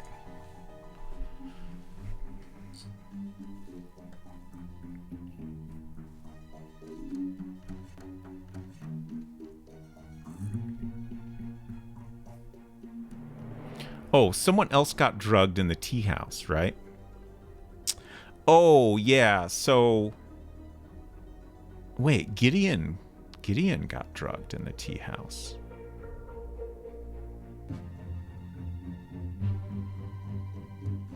Because he's blinking really fast. But why did Gideon get drugged?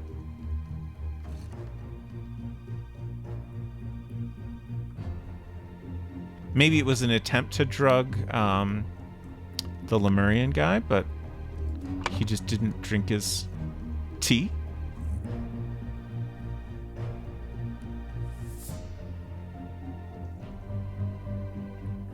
But we're gonna say drugged and tea house. Let's see if we can figure out exactly what happened here.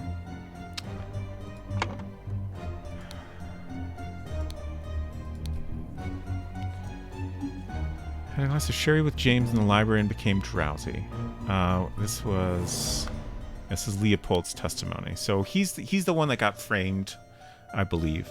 As he was falling asleep, saw the Lemurian observing him through the glass door. Woke up, found the butler on the floor asleep. Woke up the butler, entered the salon and found the body. Upon inspecting the weapon, deduced that the Lemurian was the murderer.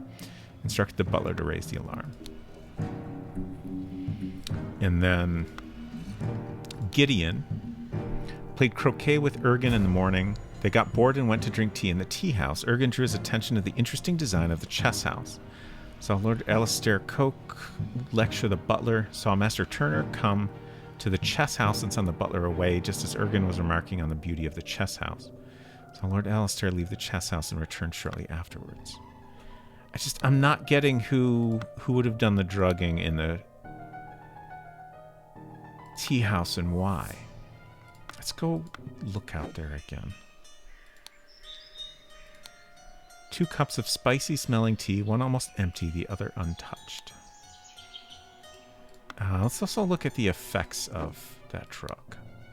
Hyper concentration on one thing, loss of perception of time, rapid blinking.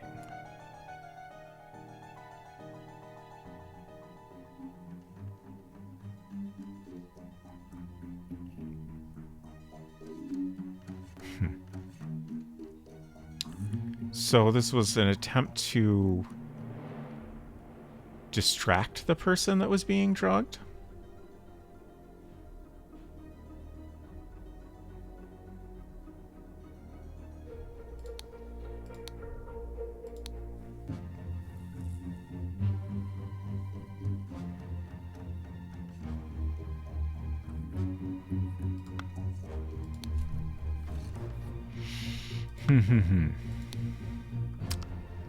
James drank a glass of sour sherry with Blanchard in the library in the morning, then went to the chess house where he found Lord Alistair and the butler. Ordered the butler to clean up the library and get rid of the bad sherry. Spent the rest of the time playing chess with Alistair until the alarm was raised. In the morning, practiced chess at the chess house and educated the butler on his lack of military training. Sometime in the afternoon, Dr. Turner arrived and sent the butler away. We played together, and he was very close to winning when the alarm was raised. Planted and pruned all morning by the chrysanthemum bush, saw the young gentleman and the foreigner leave the croquet and go behind the manor. Okay. In the afternoon, moved to the rose bush. From there, he saw Lord Augustus leave the fountain at around noon. So Augustus being the deceased. He continued his work on the roses until the alarm was raised by Mr. Hill. Served Lord Alistair in the chess house in the morning. His master arrived and instructed him to dispose of the spoilt sherry that he and Lord Leopold had drunk, and then go to assist Mr. Spade in the garden.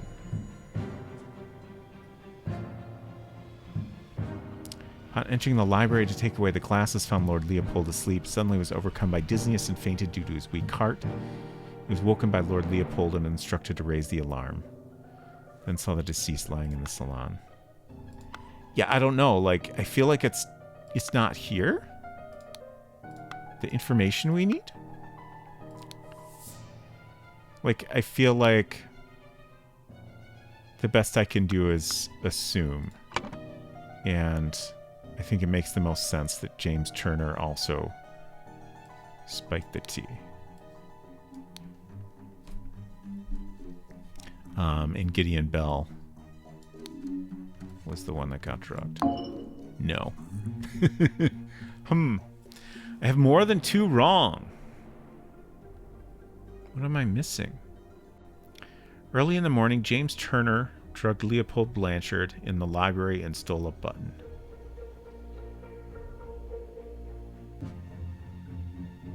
I feel pretty good about that. Maybe I just have these 2 names wrong. That would give us 4 things wrong. But let's try to confirm everything. So, James Turner drugged Leopold Blanchard in the library and stole a button. I think that...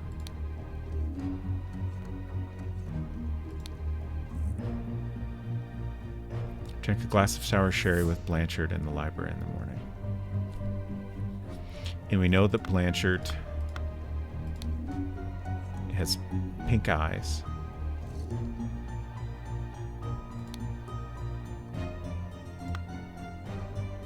And is missing a button. And here's the button. So, like, I'm pretty sure this was an attempt to frame him for the murder. So, James Turner drugged Leopold Blanchard in the library and stole a button. I feel good about that. Meanwhile, in the blank, blank, blank, blank, and blank, Lemurian blank from the blank. That's probably the section that's wrong. In the salon at around noon, Alistair Coke killed Augustus Valentine and planted the button on him to frame Leopold Blanchard.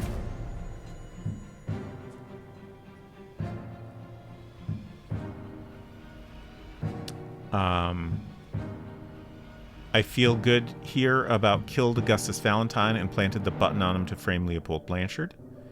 I think it was probably Alistair, just based on the lack of explanation for where he was when he left the chess match. And again, I'm pretty sure Solana is correct. There's not anything to suggest the body was moved here from somewhere else. So I feel pretty good about that. Meanwhile, in the tea house, James Turner drugged Gideon Bell and stole a Lemurian boomerang from the salon.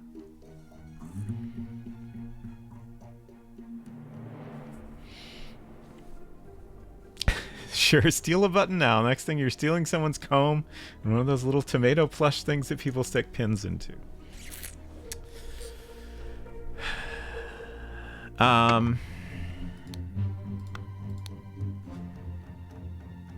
Increased appetite, hiccups, surge of energy, vocalization of all your thoughts, twitching, aggression. I feel like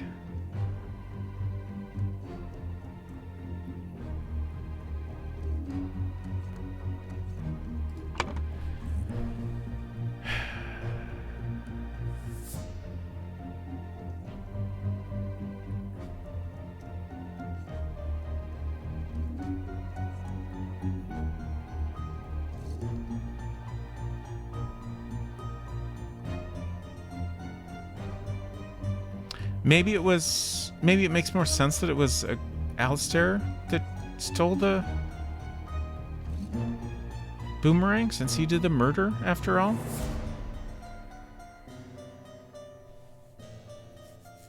Let's drop his name in there and see if we get any see if we get to yellow. No. Okay.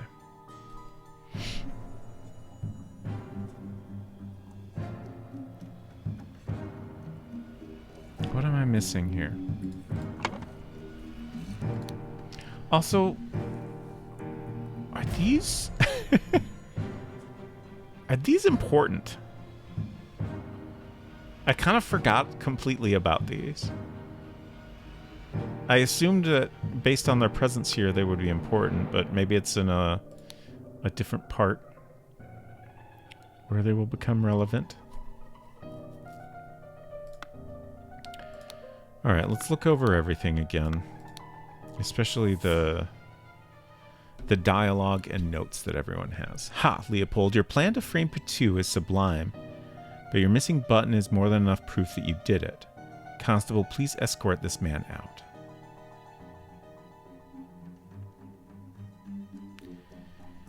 So yeah, I feel like just his statement here backs up what I believe to be correct. Like he's, you know, he's very quick to point out the button as proof that Leopold did the murder. And also, like, he invited everyone here. Like, this seems like this whole thing was a setup. James, this is preposterous. You know damn well that he was killed by that Lemurian savage. And he's got a note that says, Dear friend, now that the elections are over, please join me for a leisurely weekend at my manor with good old Augustus and some other fine fellows. We'll have some drinks and discuss what to do about that prime minister position. Kindly confirm your presence, Dr. James Turner.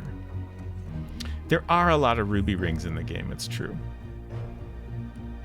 Hello, Zerfall. I think I understand the middle section if you feel you need a clue later, though I don't have confirmation of my thoughts. Okay. I'll let you know if I feel like I need a hint. I feel like I can puzzle through this eventually. Baron Redwing, hello. Thank you for the good day. Hope you are doing well. Okay. Where was the...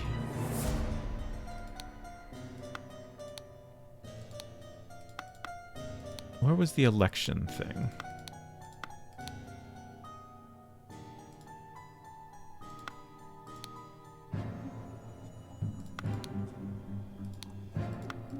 Where was that?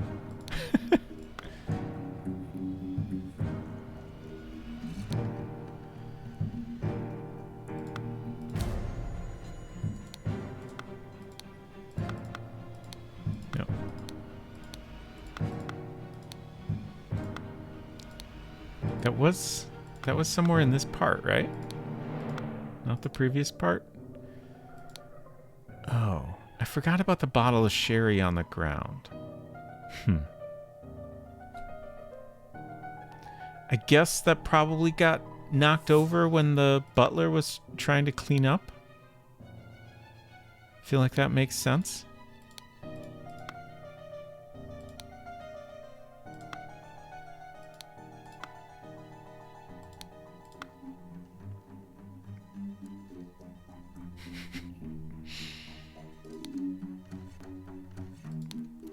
Listen, apologies for the shouting match yesterday. Let's continue our discussion at noon, Leo.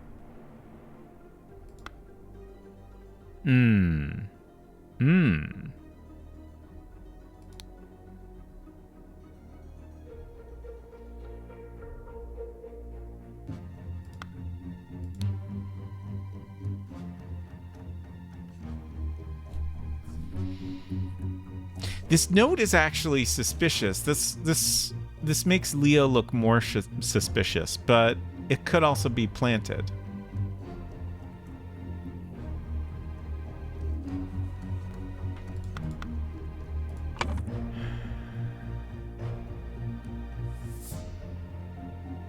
I'm just wondering if it's possible the planting of the note was... we don't have... Note is not a word.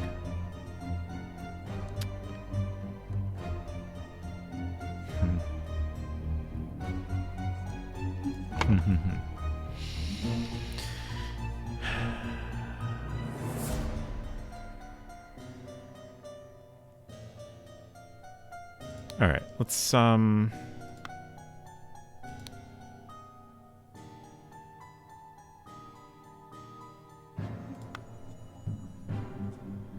let's step outside briefly.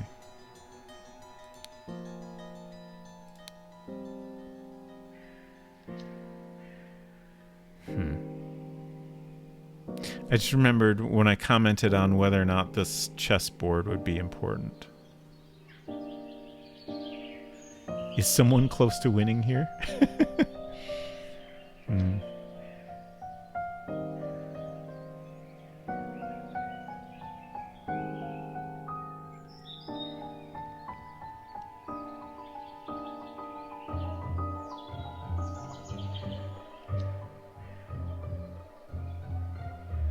I feel like I'm having a hard time identifying some of the pieces. And also, do I remember all the ways that chess pieces go? I don't play a lot of chess. Is this I feel like this must be a bishop, right? Which moves diagonally. So that's not really close to... I assume this is the king and the queen here.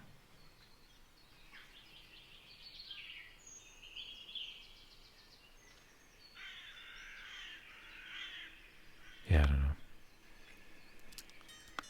I'm not entirely sure that's important. Oh, here's the thing I was looking for. Okay.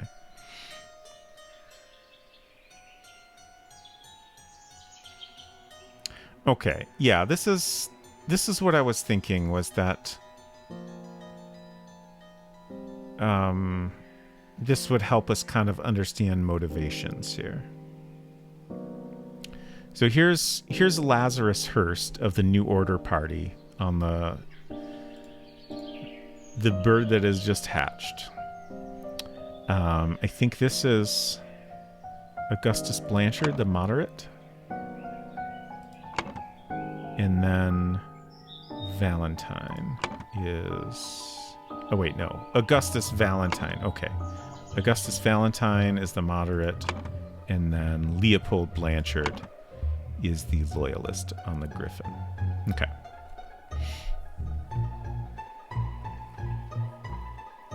So, yeah, this supports what I was thinking, which is that the New Order Party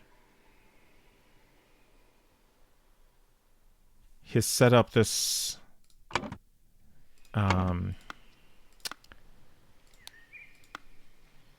this meeting here. So we know he's with the New Order and he's with the New Order.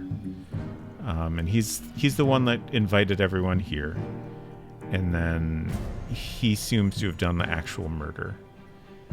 But by killing this guy, they've taken him out, and then they are trying to frame him for the murder to kind of, take him out of the picture in a different way. So I feel like this backs up my assumptions about what happened here. We just need to get the specific details of how they were going about it right. I still think this first part is correct, and I still think the last part is correct. So let's think here. Meanwhile, in the blank, verb blank, and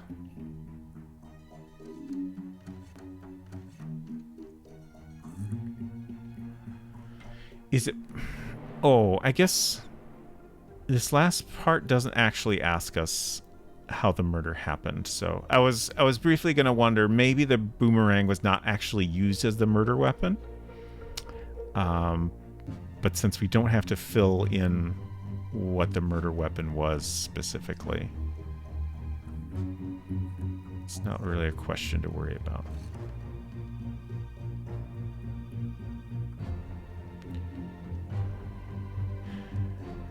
Is it possible...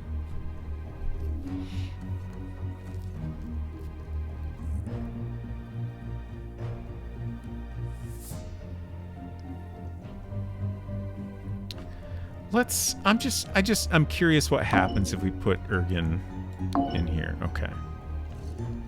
So that doesn't get us any closer. So I think I'm gonna put Gideon Bell back, because it looks pretty clearly like he has been drugged.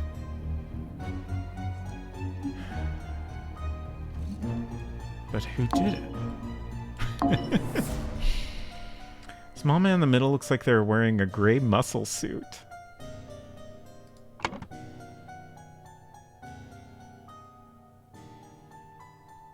Oh, this guy over here? Oh, no, I see the front of his shirt. Okay, yeah. I see what you mean.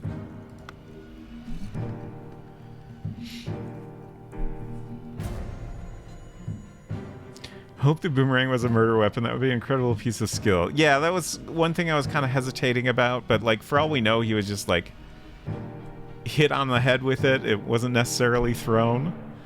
You know, it's the only thing we can see that's bloody, and it's lying right here.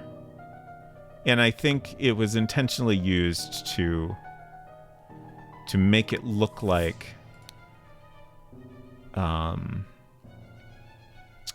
this guy had did it, and then the plan was to, you know, plant this button.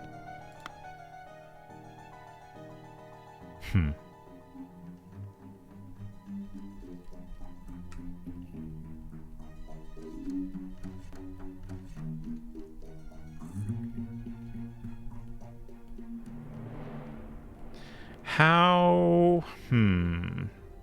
Maybe the piece I'm missing here is exactly how they wanted it to look to Leopold, like the Lemurian had done it. Like, that seems like an important part of this whole plan, is to get Leopold to specifically accuse the Lemurian.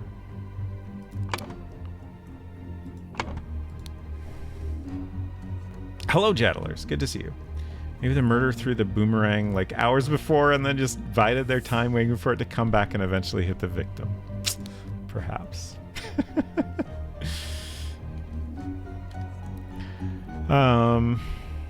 Okay. I'm gonna read this all again. Leopold had a glass of sherry with James in the library and became drowsy. As he was falling asleep, saw the Lemurian observing him through the glass door.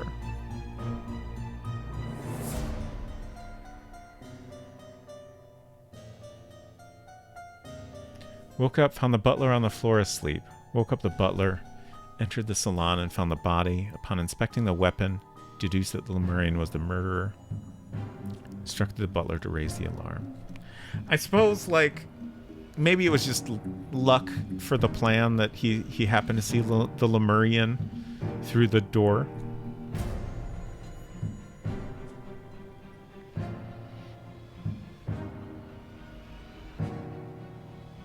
And just using the Lemurian weapon to do the murder was the only intentional part of the plan. Gideon claims that he was playing croquet with Ergen in the morning. They got bored and went to drink tea in the tea house. Ergen drew his attention to the interesting design of the chess house. So Lord Alistair Coke, lecturer, the butler, saw Master Turner come to the chess house and send the butler away, just as Ergen was remarking on the beauty of the chess house. So Ergen was, like, I was briefly thinking, are we sure Ergen is innocent? But, like, he was with Belle when the butler went to clean up the sherry. Saw Lord Alistair leave the chess house and return shortly afterwards.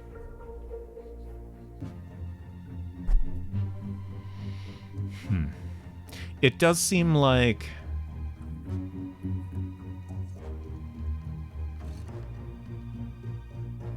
it seems like Belle was very focused on the chess house, which the Lemurian lichen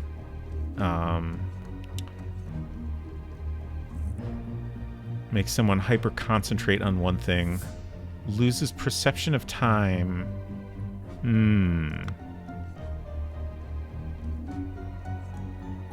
Did he...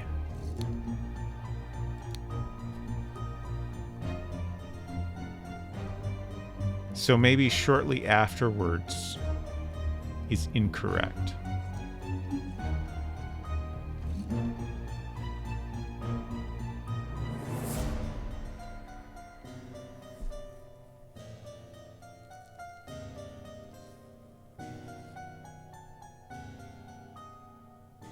but still, I don't know. Slightly difficult to understand what Ergen says, potentially because he has challenges with our language. Claims that everything young Master Bell says is absolutely correct. James drank a glass of sour sherry with Blanchard in the library in the morning. Then went to the chess house. Oh, wait, no. I was I was confusing chess house with tea house briefly. Went to the chess house where he found Lord Alistair and the butler. Ordered the butler to clean up the library and get rid of the bad sherry. So this was an opportunity to talk to Alistair, right? Possibly even give him something. Spent the rest of the time playing chess with Alistair until the alarm was raised. Okay. And then I think he's intentionally omitting that Alistair left during the chess match. As the master of the house, he led the interrogation of the suspects. That I completely forgot about. Huh.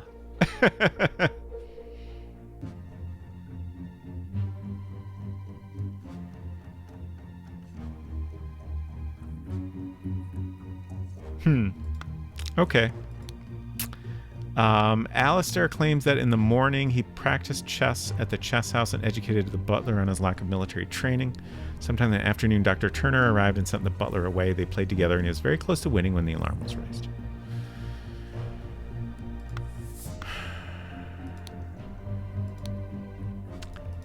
This is Billiam. Planted and pruned all morning by the chrysanthemum bush, saw the young gentleman and the foreigner leave the croquet and go behind the manor.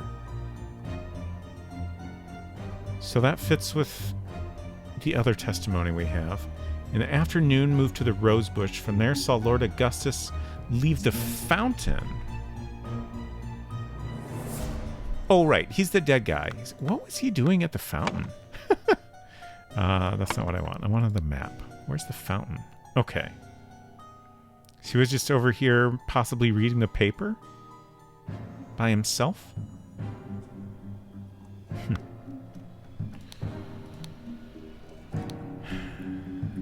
Continues work on the roses until the alarm was raised by Mr. Hill. Served Lord Alistair in the chess house in the morning. Right. His master arrived and instructed him to dispose of the spoilt sherry that he and Lord Leopold had drunk, and go to assist Mr. Spade in the garden. So again, I feel like this is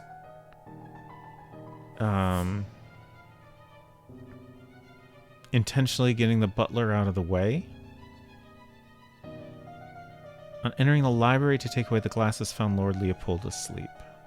Suddenly was overcome by dizziness and fainted due to his weak heart. Woken by Lord Leopold and instructed to raise the alarm. Then he saw the deceased lying in the salon. Was that a thing once? A crime happens in your house, you get to interrogate everyone? Yeah, I don't know. It seems weird. It seems real weird. Also very suspicious. Hello, Lady Norman. I hope you're doing well. And a happy Crimson Tuesday to you as well. The butler didn't do it then. I mean, I think the butler and the gardener are innocent. I think. I still don't... I can't figure out what the heck I'm missing here. Thanks. You're welcome.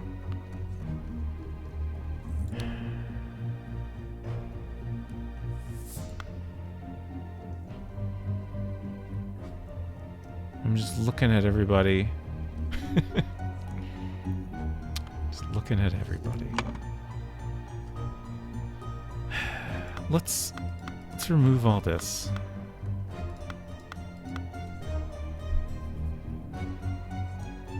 Meanwhile, in the location, blank verb blank and blank a Lemurian noun from the blank, from the location.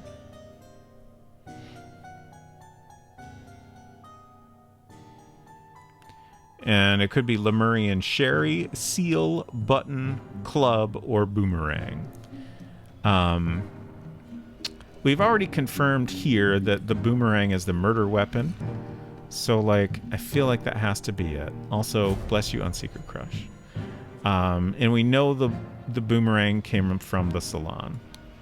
At least there's a spot on the wall where there used to be a boomerang. It could be the actual murder weapon came from somewhere else, and that's just been missing for years, but like that would be very goofy for the video game to do. So I feel good about that.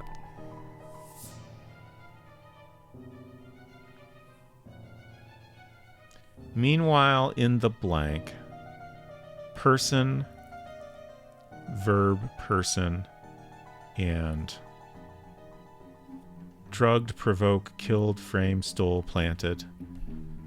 I mean, that's got to be stole. But we have from here, so...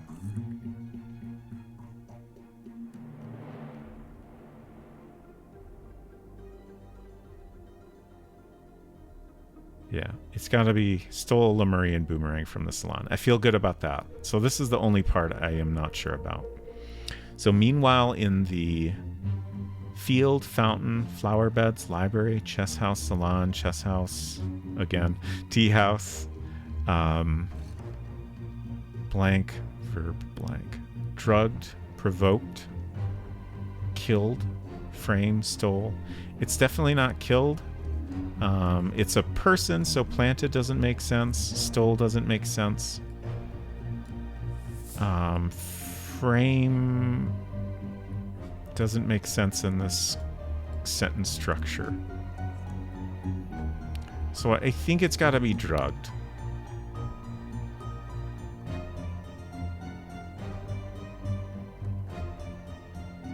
I don't know what else it could be. I'm so confused.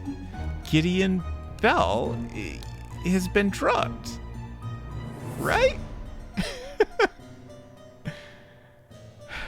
And it happened in the tea house, right? But some part of that has to be wrong. Because if it's just the name I have right, or I have wrong, then we would have gotten a yellow instead of red. And I feel like the person that did it has to be... It's got to be either Alistair or James. So I must be completely wrong about something. So I might have to give in and... Should we finally try the game's hints? Should we try the game's hints? I was going to ask for a hint from chat, but I feel like we should see what kind of hints the game has to offer. Getting stuck and working through to find a solution is at the heart of this game. Before you resort to the hints, we suggest you bear in mind the following advice. Have you made a typo? How can I make a typo? Have you considered all the evidence? Have you re-examined your assumptions? Multiple times. I guess by typo they mean accidentally dragging the wrong thing in. James Turner drugged Leopold Blanchard in the library and stole a button. I'm just making sure all these are what I meant to do. James Turner, this guy, the owner of the house. Leopold Blanchard, the one they're trying to frame, and is missing a button. Meanwhile, in the tea house, I still think this makes more sense as James Turner drugged Gideon Bell and stole a Lemurian boomerang from the salon. Actually, it doesn't make sense that...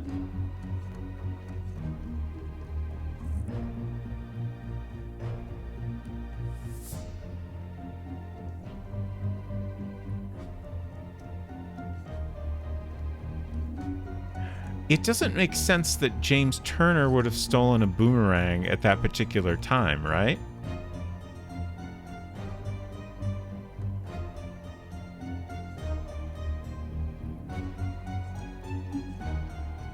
Is it...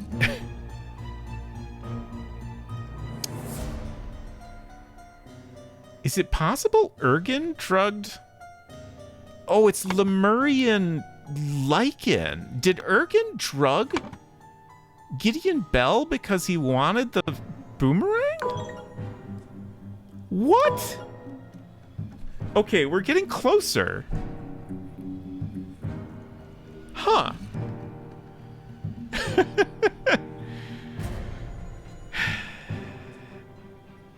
In the tea house, Ergen Patu drugged Gideon Bell and stole a Lemurian boomerang from the salon. So I think, we got closer when I put Ergen's name in. So I think that's right. And I think he definitely drugged Gideon. But why?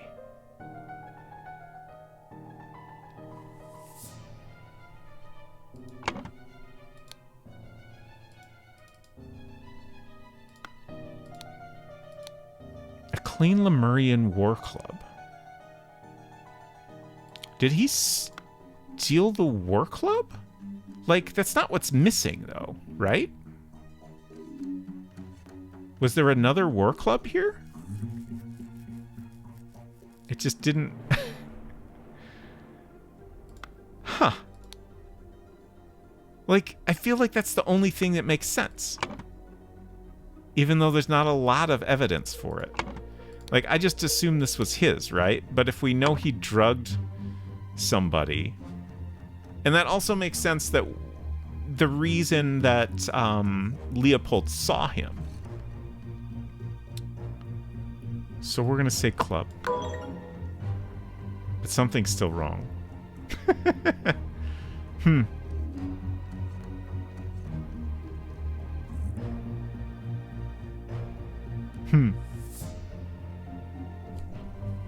So close. It's so close. Hello, Torsten. Maybe one has to select single symbol somewhere. There could be typos, but I don't know. Yeah, I don't know. Could also just mean using a verb that is in the wrong tense or something. Could be, yeah. I only ever clicked on the hints once, got the warning, then didn't say yes and never clicked it again. Yeah, like, the warning made me feel bad about considering it. Silver, your new emote is great. I really need to make some emotes that are better for particular contexts. Like, I would love a notes emote, or a thank you emote, or various other emotes that are good for specific types of things. My problem is a lot of streamers have like a little mascot that they use for emotes like this, or for Silver himself. But I don't want emotes that are me. I don't know. I like it's totally fine when other people do that. I just feel weird about doing it for myself. And I don't really have a mascot. I have my little happy and sad Macs, but Macs don't have hands. So it's hard for them to take notes or say thank you or things like that.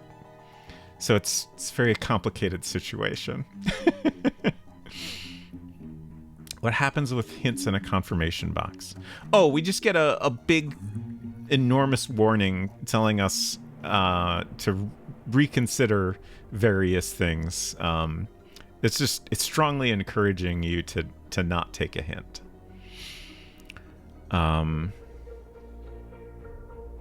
And it was enough to make me back up and think again. And I'm glad that I did, but I'm still stumped. Meanwhile, in the tea house, Ergen Patu drugged Gideon Bell and stole a Lemurian club from the salon. Did he stole it from somewhere else? Where did he steal it from?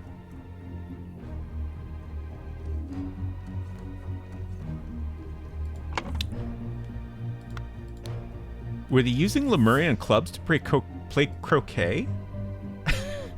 Is that what's going on?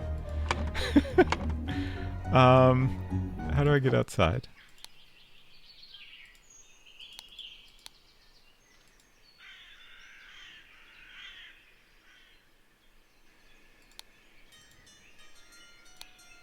Chrysanthemum bushes.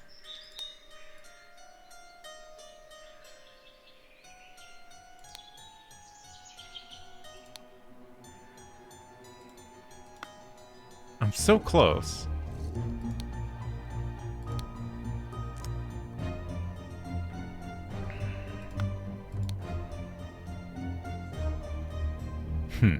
I forgot about this note.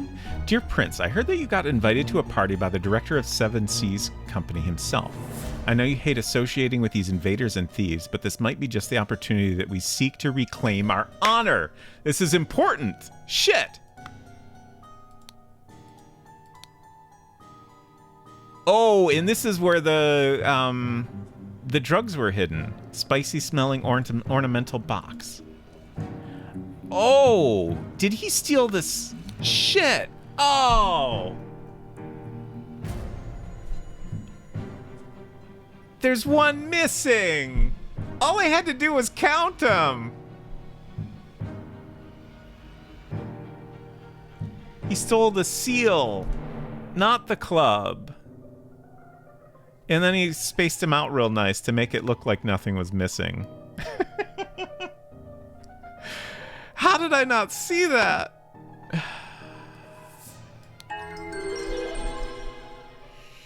The scroll has been fulfilled. Brotherhood members Alistair and James plotted to turn the ruling moderate and loyalist parties against each other.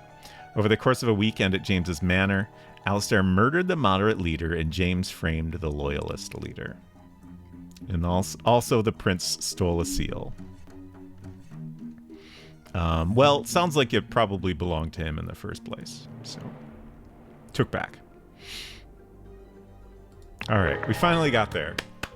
Thank you, everyone, for your patience.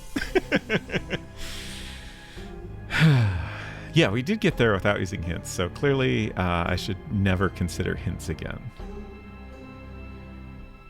Cutscene time, it looks like. This blinking idol is a little upsetting. You've proven that I can trust you. Here's the Brotherhood's artifact that I removed from the traitor Keen. Let me educate you how it works. I set it to take heat from this cup of water. Then I changed the symbols and used the idol to give that heat to something else. But there is much more that the idol can do. The sounds are great. What else can the idol do, I wonder? Oh, you can't see the idol. Sorry about that. I wish...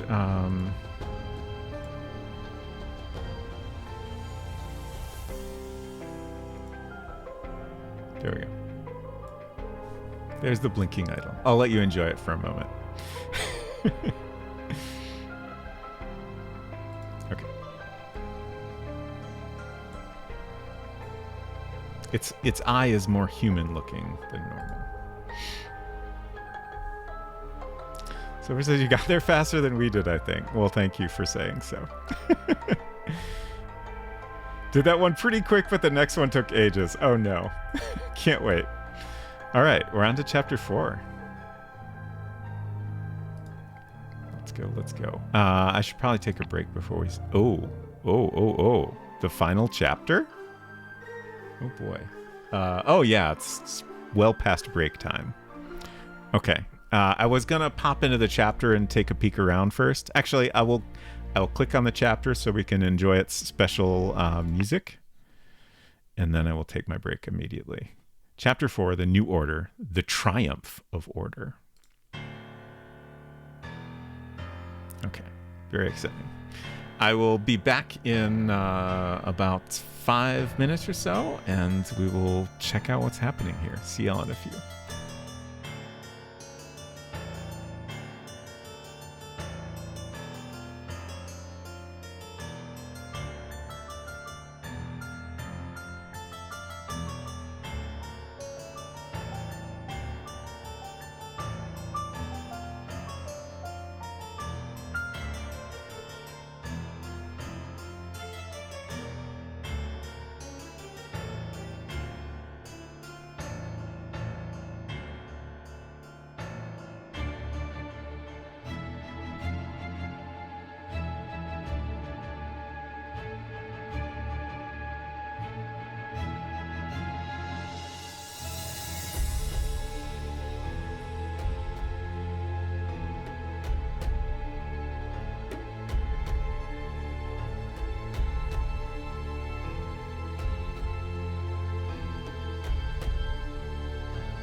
Hello.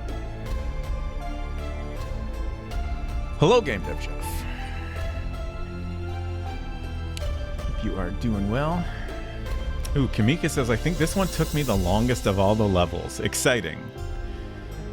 Very exciting. All right.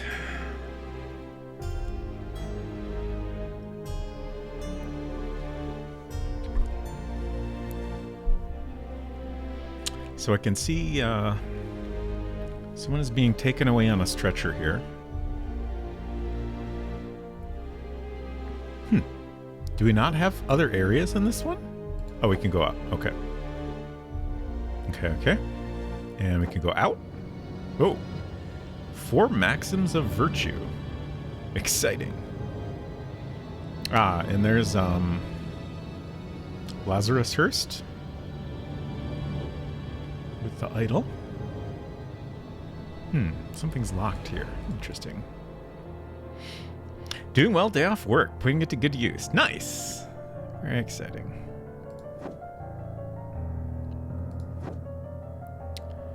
Okay. Let's get these little blinky spots out of the way and start to investigate.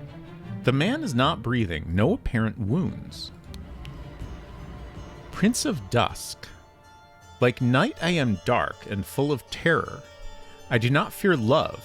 Do not make that error. When you know my name, just look for my face. Okay, cool poem.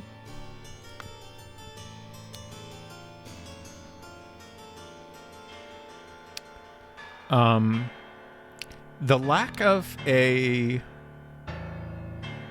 wound and this man's appearance makes me wonder if perhaps the water was extracted from him using the idol or something. Just a thought.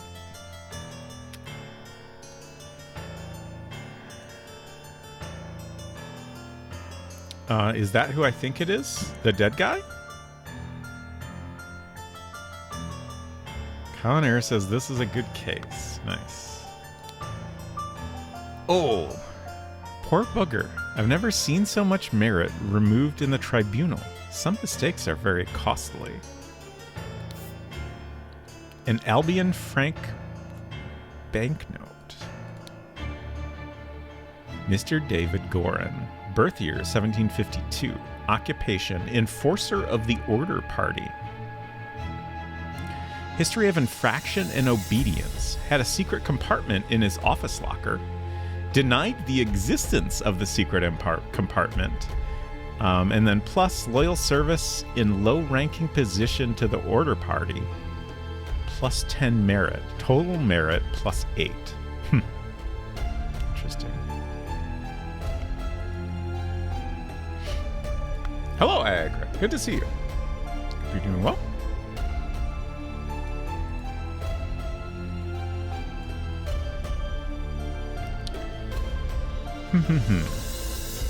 David Gorin.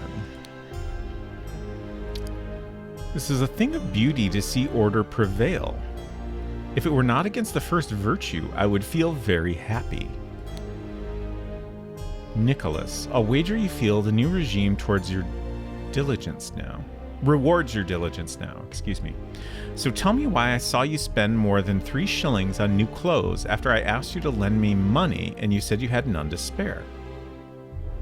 Well, I mean, if you need new clothes, then I suggest you lend me some now, unless you want me to write up an official report about a 4th virtue breach. Your beloved brother. Okay, I can see how the virtues are becoming important here. Mr. Nicholas Maker, 1757, record keeper of the Order Party. History of infraction and obedience. Minus, labeled a protocol as being on Thursday, even though it was a Wednesday. Jeez, dude, that's pretty bad. Took a double-length lunch break in the office. Wow. Plus, loyal service in low-ranking position to the Order Party, plus 10 merit. Total merit, plus 4. So these... These were greater infractions than having a secret locker and lying about it. That's very interesting. I felt it in my bones that I should have drunk less. Now we poor souls experience God's wrath. This tribunal is a farce. They spread lies that my pure love is merely lust. And what do they even know about true art? Such a relief that they decided not to push any fashion charges. I hope the process is not painful. Got a lot of people standing around here.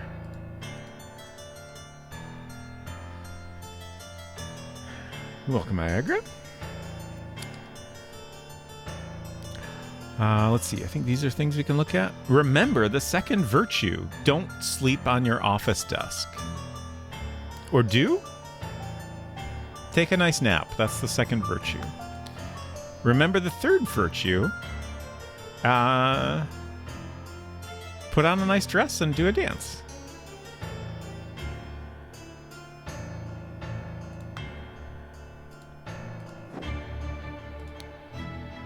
This is music to my ears, Alistair, but do control your emotions. We as arbiters of order must never violate the first virtue.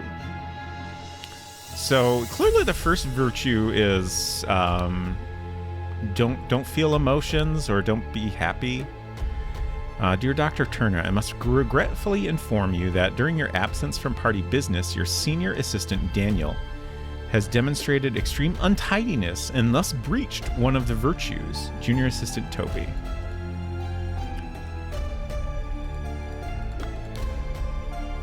Dr. James Turner, 1747, Arbiter of the Order Party. History of infraction and obedience. Minus, drank a full bottle of brandy at a picnic. Minus, kept the book Legacy of the Rose Dynasty in his study. Plus, loyal service to the Order Party in high-ranking position, plus 20 merit. Total merit, plus 12. Bunch of Albion Frank banknotes, okay. I hope the second virtue is naps. Silver says that's the first virtue for me. Third virtue is be fabulous, yeah. What are you insinuating, James? I would never breach the fourth virtue. You know damn well that I keep no secrets. Okay, so it sounds like the fourth virtue is keeping don't keep secrets. Dear Arbiter Coke, I am writing to inform you that our regiment's colonel was seen with another officer's wife in a potentially intimate situation. We implore you to send your agents to investigate this potential flouting of the first virtue. Okay. So that makes it seem like the first virtue is more about, like, just, I don't know, having feelings in general?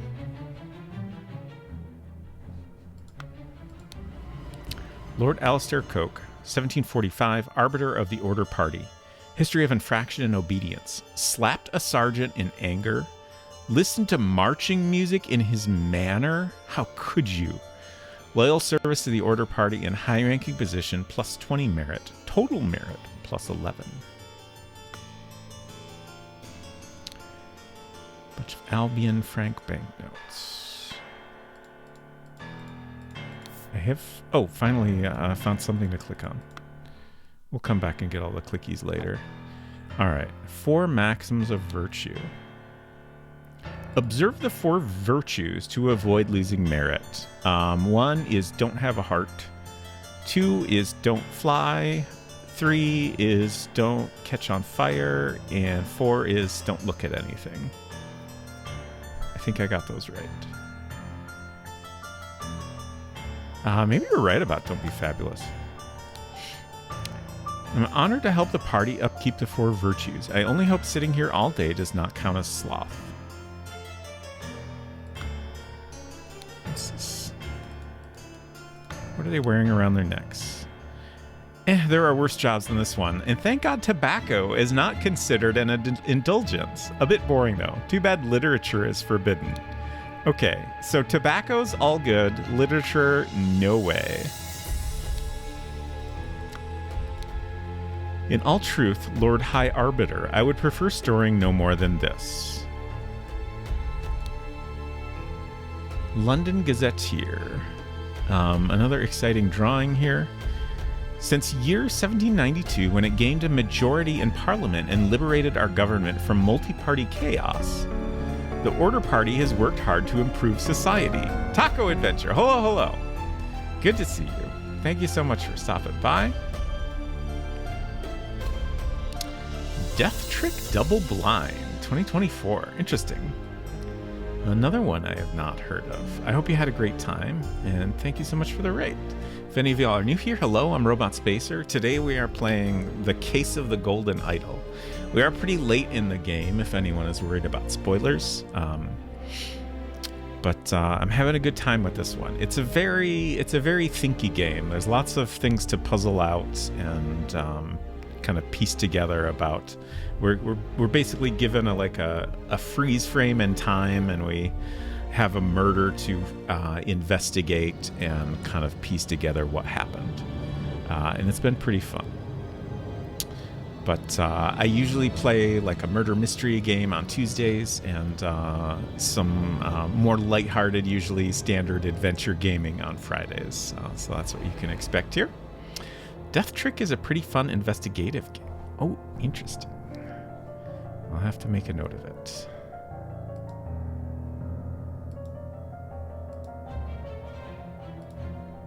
Where'd my notes go? There.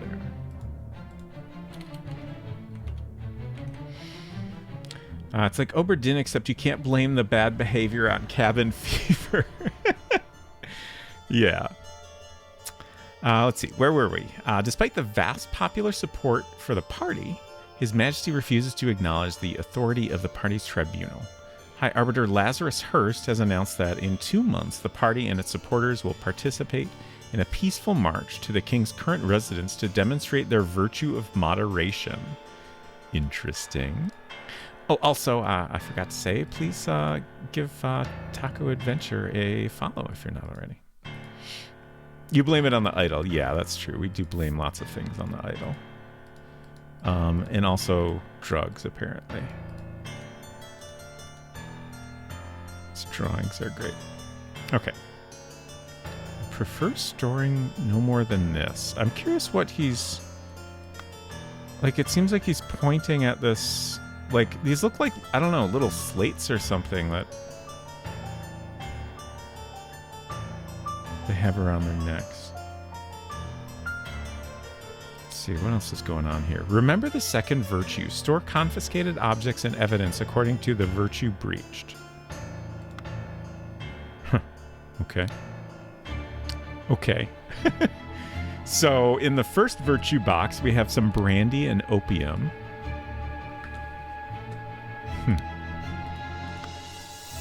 In the second virtue box, we have a note, an invoice.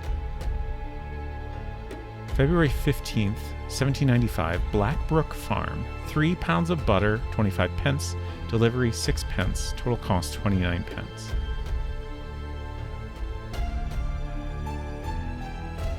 Oh.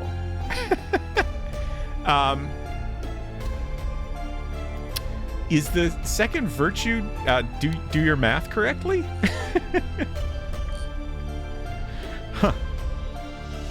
Interesting. In the third bin, which is a sun, yellow sun.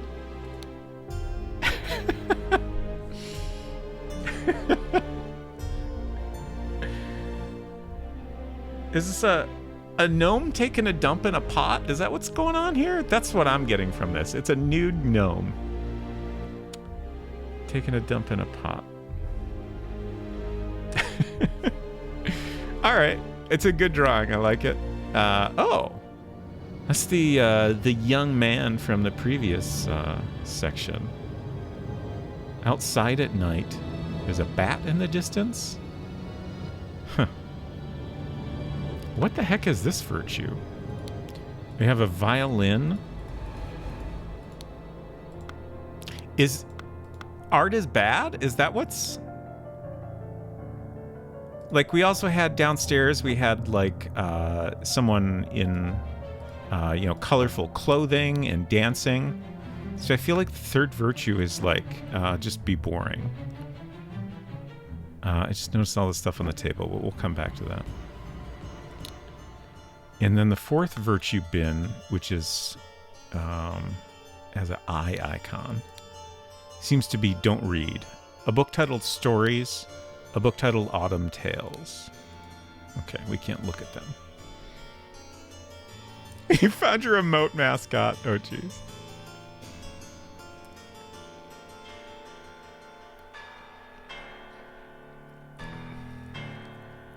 The windows in this room make me think of Walter Keane. Interesting.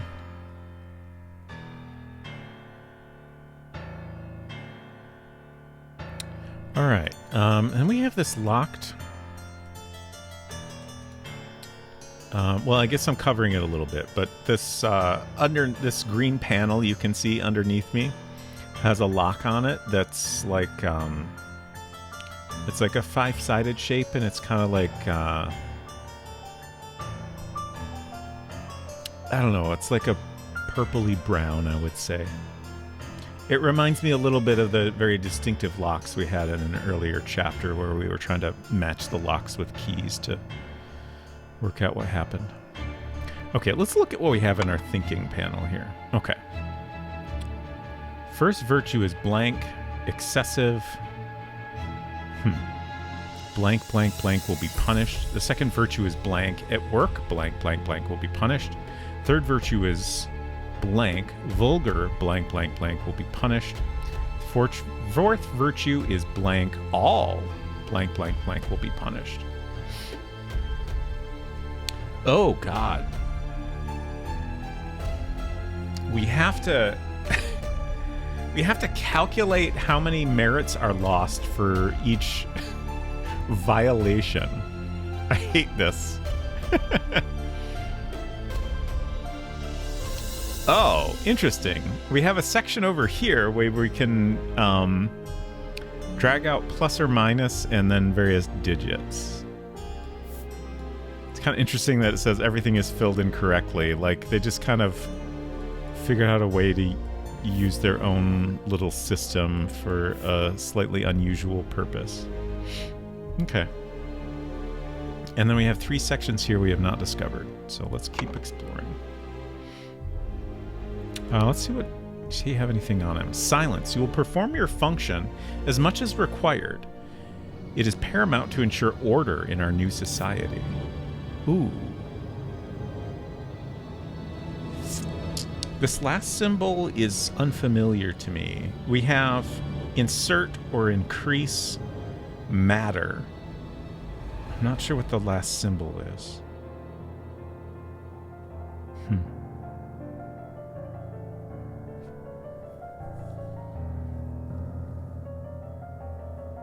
So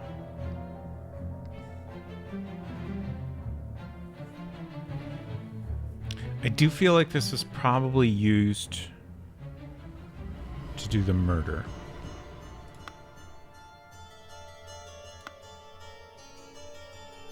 All right, what do we have here? Oh boy.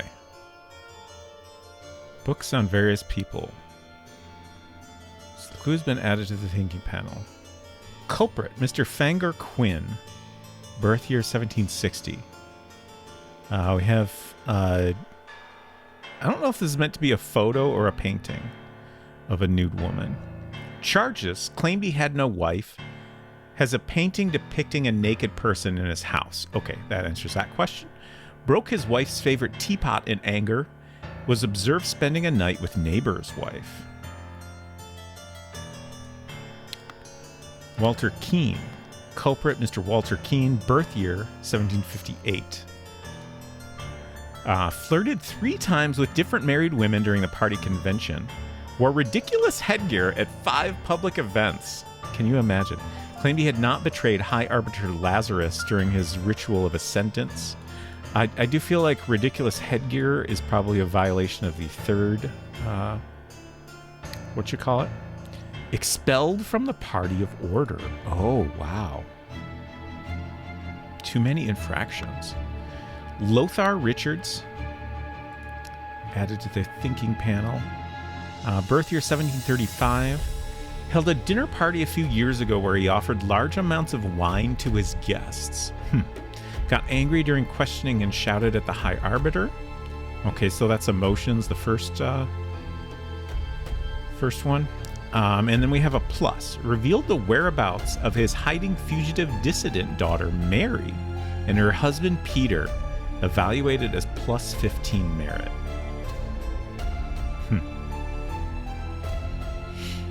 Is this a lock of hair in an envelope with a heart seal on it?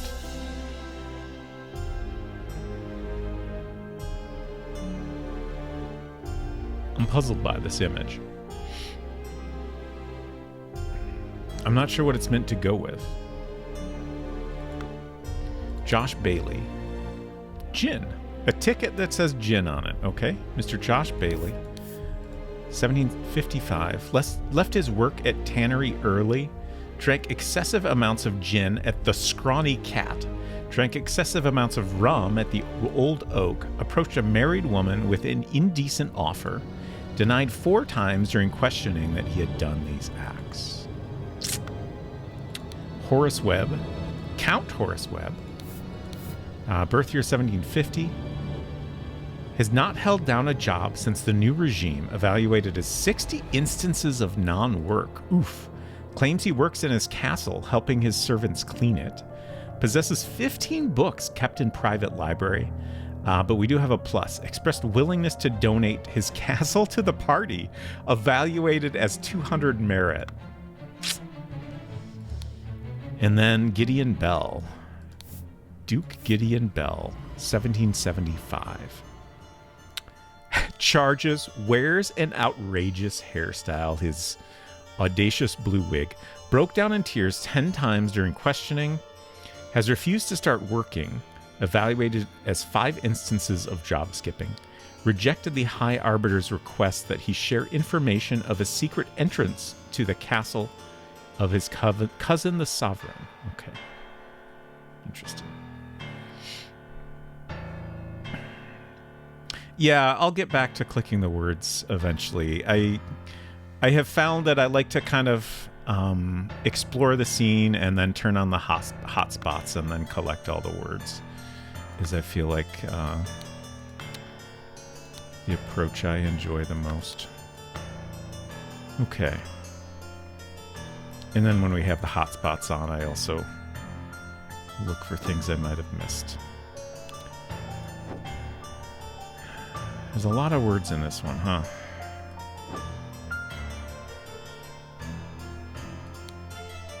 Weekly Order Party of People's Tribunal number 42, March 14th, 1795.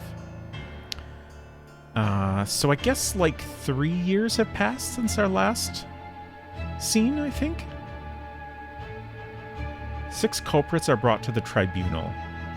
Noon, tribunal is opened. 12:15, each culprit's charges are evaluated and merit charges are calculated. 15:10, first culprit's merit extraction starts. 15:20, second culprit. 15:35, the third culprit. Okay. Presumably these 3 gentlemen here are the culprits.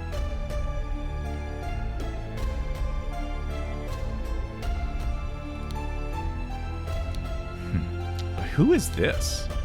Prince of Dusk.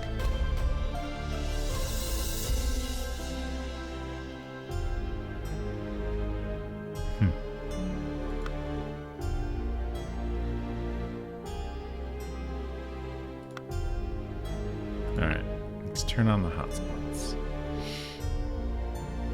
Being lazy with hotspot collecting, evaluated as 50 times of slothful behavior.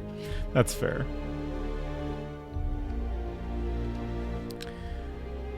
Okay, what do we miss here?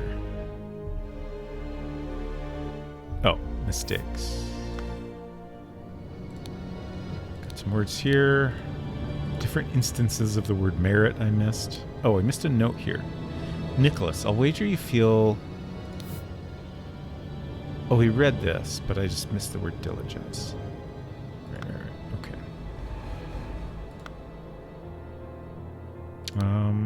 Still missing something? Oh, beauty. Souls, bones, lies, lust, art, fashion. Such a relief they decided not to push any fashion charges. I wonder if this is the guy that donated his castle. He just looks like a guy that might have owned a castle.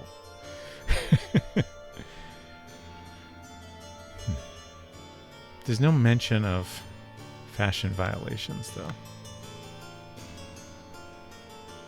Let's see how we're doing here. Okay. Oh, God. Oh, God.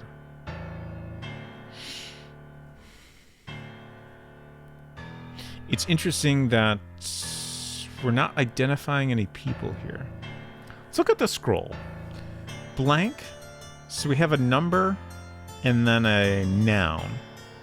Have passed since Order Party has seized power. During a tribunal, name is judged to have the largest noun deduction in all tribunal history.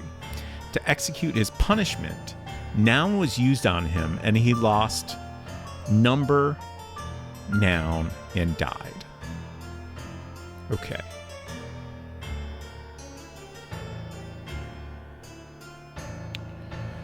The largest deduction in all tribunal history. So I think we're looking for someone that did a lot of infractions for something. I kind of wonder if the dead guy is Gideon Bell.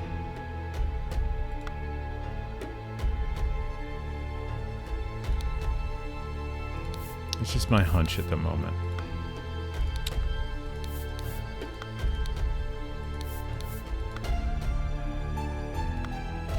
Okay, we're getting there on collecting words.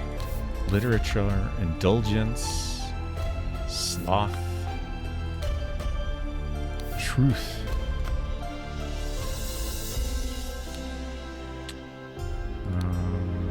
Oh, interesting. Portrait of Gideon Bell painted by Jasmine Nightwings in 1794.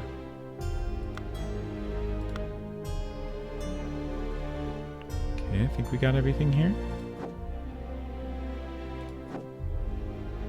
What am I missing? Oh, that's just to go up? Yeah, okay, it's an error. What am I missing? There's still 3 words we're missing. It looks like everything is red here.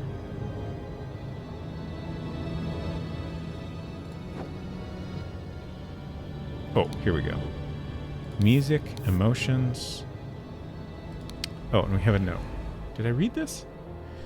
Dear Dr. Turner, I must regretfully inform you that during your absence from party business, your senior assistant, Daniel, has demonstrated extreme untidiness and thus breached one of the virtues. Junior assistant, Toby. Okay.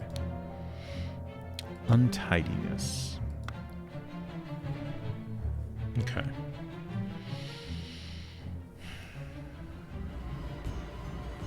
So I think we can start to fill in, at the very least, some of these like bad things. So we have like a virtue, which is the positive thing, and then under it we have things that violate that virtue. So there's lots of instances of the second section that we've seen, like literature belongs here, I think.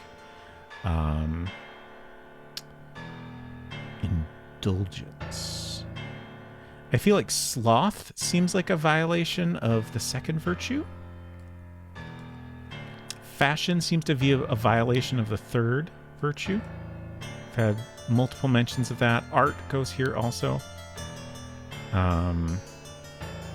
Lust, I think, is a violation of the first virtue. That might be indulgence also, but I'm not quite positive. Is diligence the second virtue?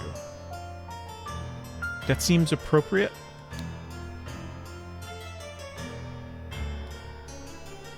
Untidiness, probably belongs here. Emotions definitely belongs in the first. Music belongs in the third. Ooh, lies. I'm not sure where that one goes, but that's definitely come up. Would mistakes perhaps be a violation of that one? If that makes sense. Beauty.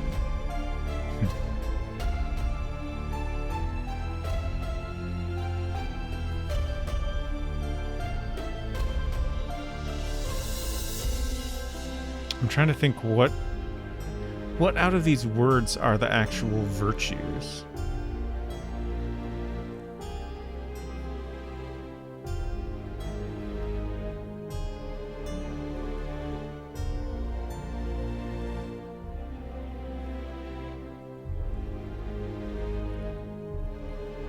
Like, is it possible that beauty is the third virtue and they just consider these various things to not be beautiful? Moderation?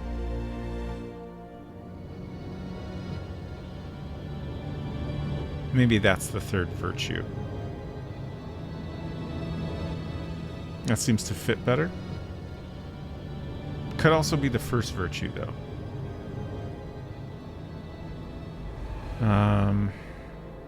Secrets is definitely a violation of one of the virtues, but I'm not sure which one. I'm leaning towards fourth. It seems like kind of information. Oh, and lies also.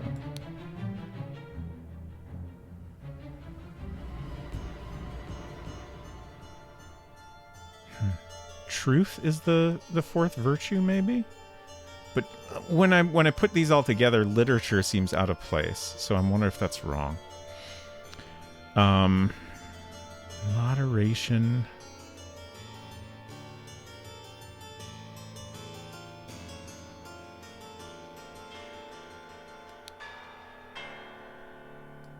Like, a lot of what I'm doing right now is just kind of looking at the words I have and figuring out where it makes the most sense to put them. I guess we'll put indulgence here as well. And what would the third virtue be? Merit? Bones? Let's try putting merit in here and see what we get. Okay, we're close. We're close. I feel like I should probably be taking more notes on paper. And definitely this is a case where it seems like I ought to do that. Torsten says the German version of the game is simpler and more difficult at the same time. German flexions of words reduce the possible combinations considerably, but there are at least 2 translation errors that can drive you nuts. Oh no! Interesting. Hello, Salt Ranger. Excessive bones will be punished. You have too many bones. I agree. Don't want to violate that one. Okay, let's turn this on for a sec. And I'm going to do 1, 2, 3, and 4. I'll draw the little icons as well. Heart, wings. That came up more like bat wings, but that's okay. We got a sun, and then we have an eye.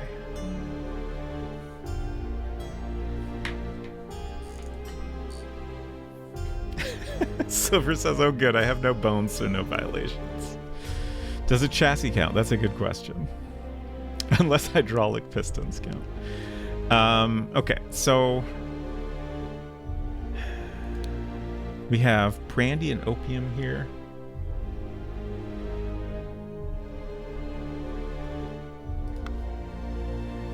In the red, oh yeah, we should also red, white, yellow, and might be more of a dark blue, but I'm just going to call that black. So in here we have an invoice for 3 pounds of butter, but also, like, to me, the thing that stands out here is that the math is wrong. We have 25 pence for the butter, 6 pence for the delivery charge, which comes out to 31 pence, but the total cost says 29 pence. So I'm just going to write down math error, which does kind of fit, like, the second one seems to mostly be, like, a work-related virtue, so screwing up at work, filling out the invoice wrong, seems to be, like, a thing that would be a violation. Now, on the third one, we have a violin, a painting, a portrait of Gideon Bell, and then a painting of a nude gnome taking a dump in a pot. Okay. So violin, music, portrait, which is maybe like, I don't know, a vanity thing, perhaps, and then nude gnomes pooping. And in our last bin, we have book titled Stories and a book titled Autumn Tales. So we're just going to sum that up as storybooks.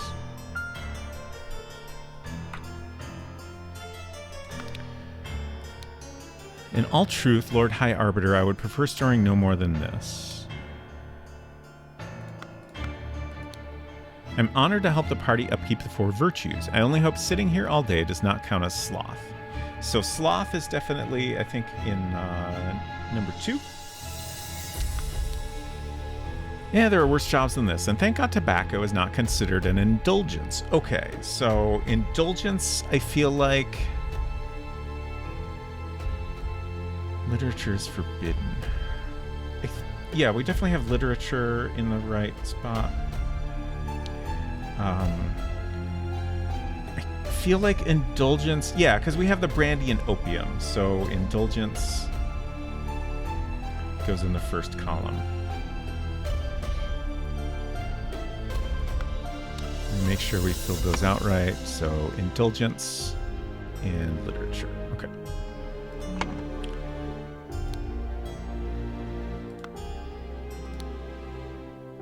Remember the second virtue. Store confiscated objects and evidence according to the virtue breached.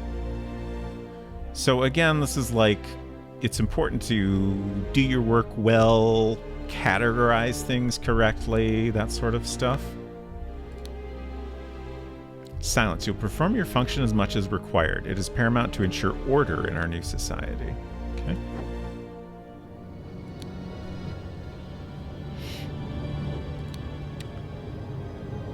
And then all this stuff, like these things, we have to figure out what category they go in. So I don't think we're going to get clear information here. So I'm not going to focus on those right now. Let's go down here, and then second virtue is clearly like sloth or slacking off at work is being depicted. And then clearly fashion is a violation of the third virtue.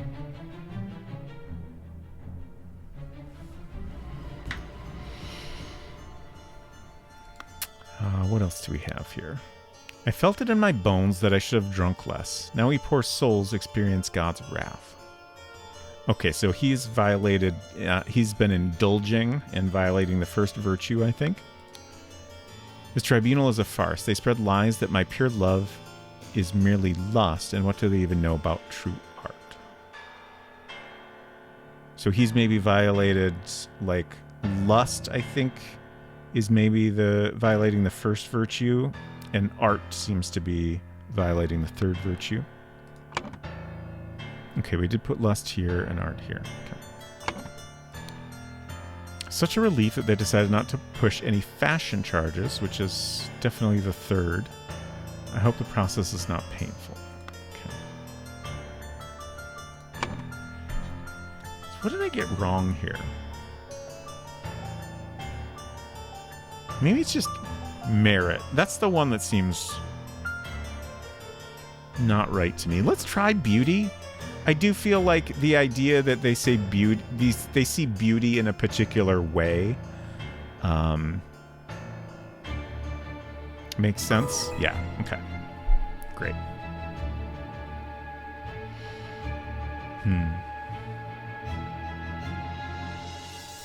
Oh, I think we're meant to fill out how many years have passed. So I think it's 3. It could be 4, but I think there was some dates ending in 2 in the last one. Let's actually back up real quick and check on that. So we definitely had the current date here, March 14th, 1795. And then in here,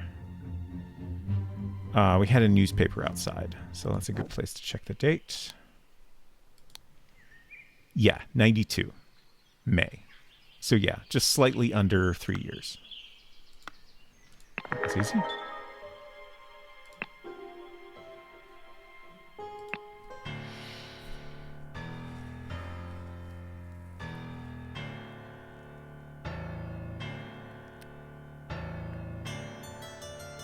Interesting. Iagra says, I'm suddenly reminded of something completely unrelated, but I'm not sure if it might be related, just a weird thought. It's one of the gnomes of false Berlin, I reckon. Ooh, time for another Pac-Man donut. I wish I had a Pac-Man donut, or any donut for that matter. That sounds very good.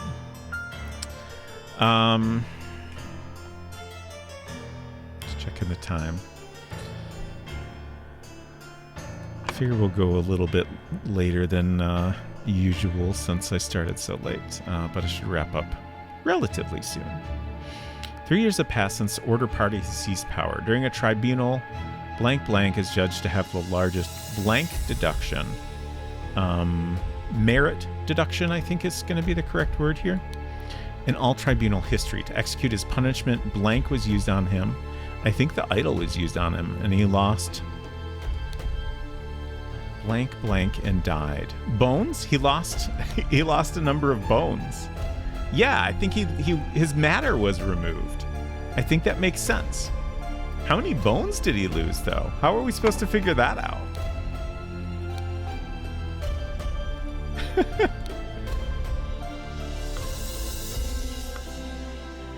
How many bones are in the human body? I'm inclined to think that if he lost some bones, they're probably all gone. He does also seem very floppy. Like his arms are just kind of all over the place. At least 200 something? Probably less than 999. I think you're right.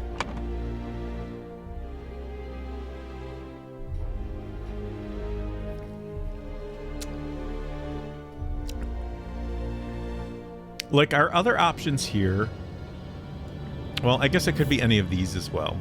Truth, literature, secrets, lies, beauty, fashion, art, music, diligence, sloth, untidiness, mistakes, moderation, lust, emotions, indulgence. I don't think any of those make sense.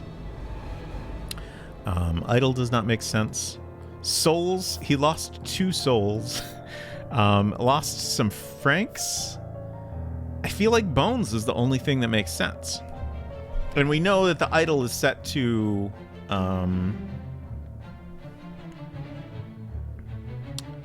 so let's see. It's set to the eye is blue. Let's go back to the previous chapter again. So the eye is blue.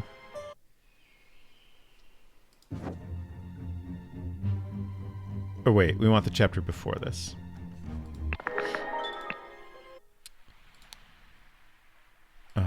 He's got the book.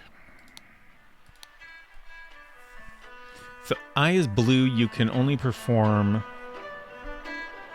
blank blank input and will turn red afterwards. Okay.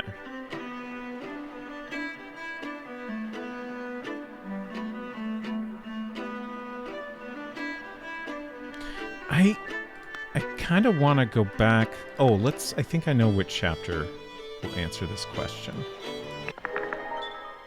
I'm just wanting to understand definitively what each icon represents. Okay, so increased is the hook, decreased is the hook with the dot.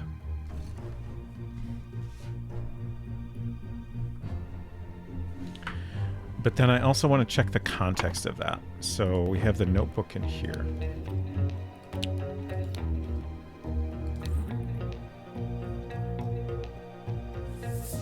Okay, so we set it to decreased matter.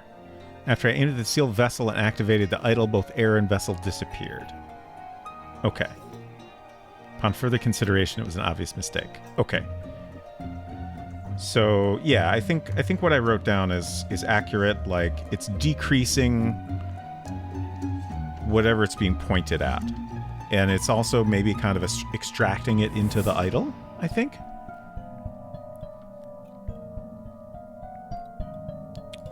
So if you would point this at a human, well, it's on a specific type of matter. It's not just matter in general. Is there any way we could figure out what that last symbol means? Oh, here it is. Unknown effect 14. If the implications of this are what I surmise, this could be a tremendous discovery. The next step is to progress from fruit to some more advanced organic matter.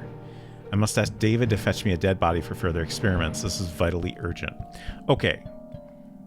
Oh, so this is on the increase setting. And then he used this on the apple here. And it made it rotten.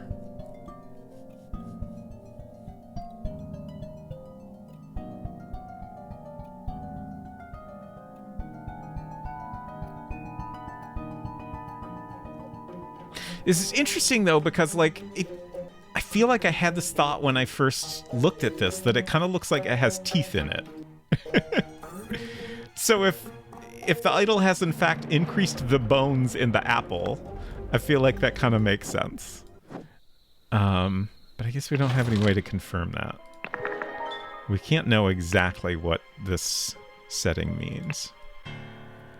But it does make me feel good about my assumption that the idol was used to remove his bones.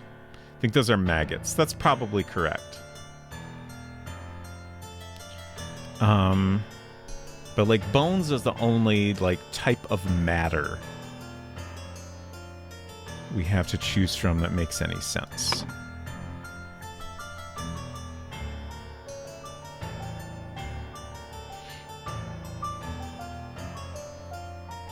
Lost blank bones, and I don't understand. Like, even if bones is wrong, how are we supposed to know this number? I guess it could be merits, but that's singular, and also like losing merits doesn't kill a person, right? Not to my knowledge.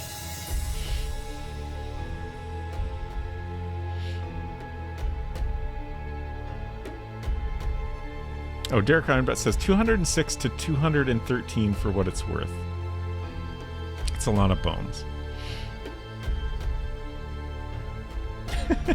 Pointing a magical item at something and making it add bones is kind of funny. Yeah, it is. Merit can also be plural if it's a measure, not items. That's true, that's true.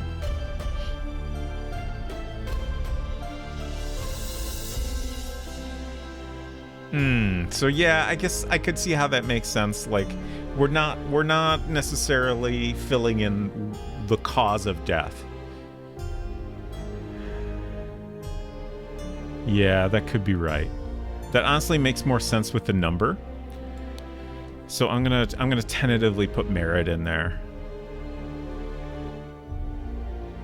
And it could be that just giving us the word bones was kind of meant as a bit of a red herring, even. Because it does, like, with the rest of this scroll, it makes sense that they would want us to fill in, to calculate and fill in how many merits he lost that equated to the largest merit deduction in all of tribunal history. Okay. Okay.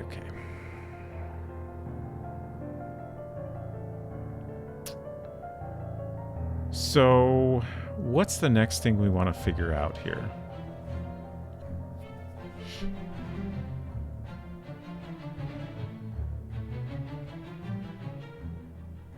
I think that we need to look at the little, like these things. Like these are 2 deductions.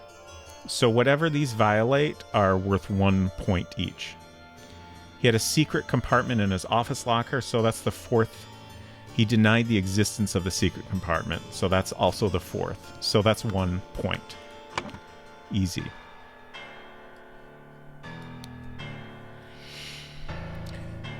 And then we have 3rd, beauty, diligence, moderation. Okay. He had a total of 10 and lost 6. Labeled a protocol as being on Thursday, even though it was Wednesday. I think that's the 2nd. Took a double lunch break in the office. I think that's also the 2nd. So that means that's 3 for each infraction. I feel good about that. Who else? Let's see. These two guys up here. So he's got plus 20 merit, so he's lost a total of 8. Drank a full bottle of brandy at picnic. That's the 1st. Kept the book... Ooh. Legacy of the Rose Dynasty in his study. So that's a different one. That's the 4th.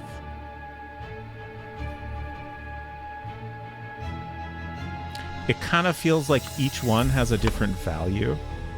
Oh, no, we already know the 4th. Okay. I forgot about that. So that means the first virtue is 7? Is that right? Yeah, must be. Okay.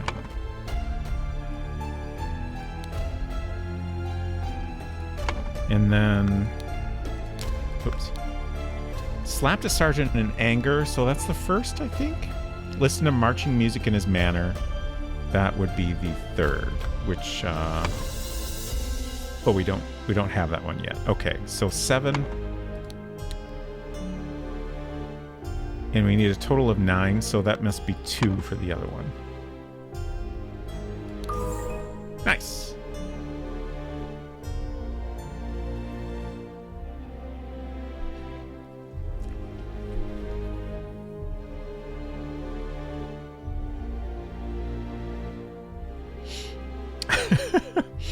Res Mason says this puzzle is great, but it's awful. I mean, I guess everyone's awful in every chapter, but yeah. Basically what happens if you go heavy towards an order ending in an SMT game, basically. Interesting. I guess I've never finished a Shin Megami Tensei game. I played little bits of some. Aside from Persona, of course.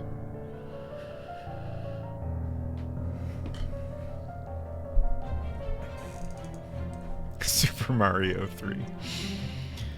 Okay.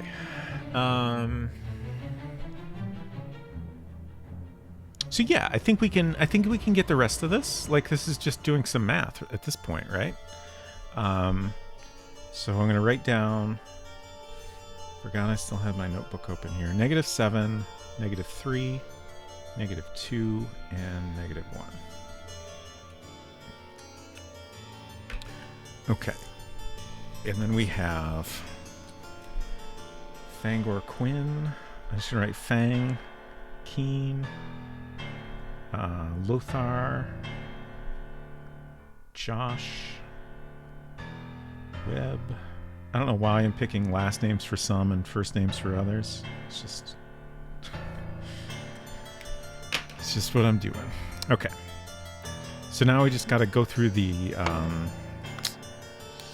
books here and do all the math for each one, categorize each one. Claimed he had no wife, so that's a lie. So that's 1. Has a painting depicting a naked person in his house. So that's violating the 3rd, so that's 2. Broke his wife's favorite teapot in anger. That seems like a violation of moderation, I would say. Plus 7. And was observed spending a night with his neighbor's wife. Oh, lust. Lust was specifically in the first, yeah. So I feel like that's the first one also, so that's 17? 14, 15, 16, 17. Yeah. Okay. Easy. Keen. Flirted 3 times with different married women during the party convention. So that's going to be, I assume, a total of 21? 7 times 3? Wore ridiculous headgear at 5 public events. That's going to be a total of 10. 2 times 5.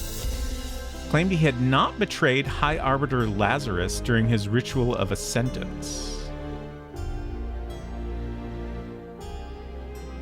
Oh, that's interesting. So that was found out. Very, very interesting. Okay, so that's going to be a lie, which is just 1. So that's a total of 32.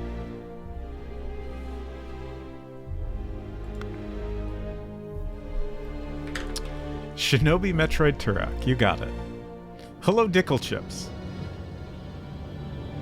The guy who says he feels it in his bones is going to lose 1,400 plus merits for it. I imagine so. Silver says my favorite main SMT is probably Strange Journey, which is SMT plus Dead Space. Yeah, I have that one, but I just haven't played it for some silly reason. Although here the update to SMTV on Switch console, on non-Switch consoles and PC is apparently fantastic. The original release was fine, but kind of dragged. Interesting. Schrodinger's wife. She both does not exist and has a vase to be broken. Indeed. Indeed. So is this merit game like golf? The lowest score wins? No, I think low score is bad. These are all negative numbers, if I wasn't being clear about that. There are positive numbers. For example, this guy revealed the whereabouts of his hiding fugitive dissident daughter Mary and her husband Peter and got plus 15 for that. Do we need to... I assume we need to calculate that. Yeah, we need like the total merit. So let's see. Lothar held a dinner party a few years ago where he offered large amounts of wine to his guests. That's 7. And then got angry during questioning and shouted at the High Arbiter. That's another 7. So that's 14. Negative 14 plus 15. So that's a positive 1.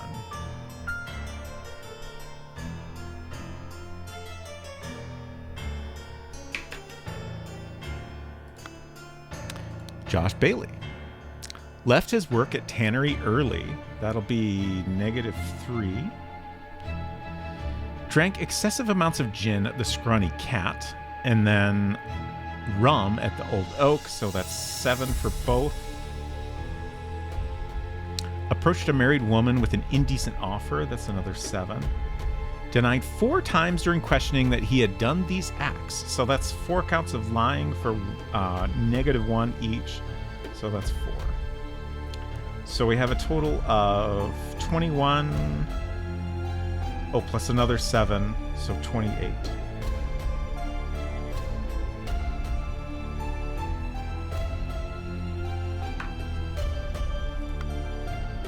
Horace Webb has not held down a job since the new regime, evaluated as 60 instances of non-work. That is, 120? No, 180. Right? 3 times 60. Claims he works in his castle helping his servants clean it. So that's a lie. That's 1. Possesses 15 books kept in his private library. So that's 2 for each, 30. But he has 200 plus 200 merit for willingness to donate his castle to the party. So 211, negative 211 plus 200 is a total of negative 11. So lucky for him that he had a castle to donate, pay off.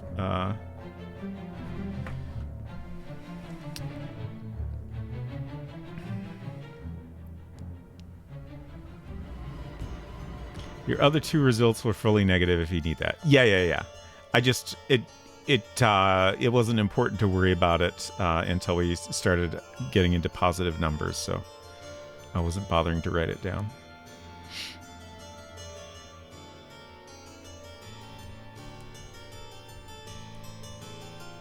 This cult is giving Scientology vibes. They're certainly giving some bad, weird vibes. Let's see. So we're just on Gideon Bell now. Wears an outrageous hairstyle that is -2. Broke down in tears 10 times during questioning. That's a lot of indulgence, I think. Right? Emotions, yeah. So that's going to be 70. Yeah, I think my hunch that it was Gideon Bell that has been killed is correct. Has refused to start working, evaluated as 5 instances of job skipping.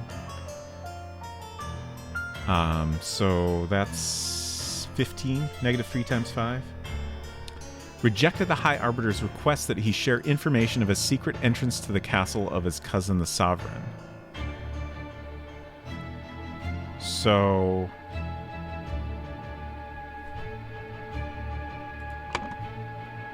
secrets. He's keeping a secret, basically. So that's -1. So that's a total of 85, 86, 88. -88 for poor Gideon Bell.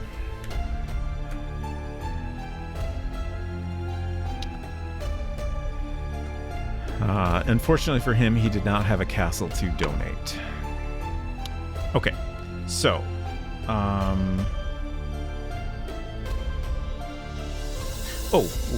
I goofed this up.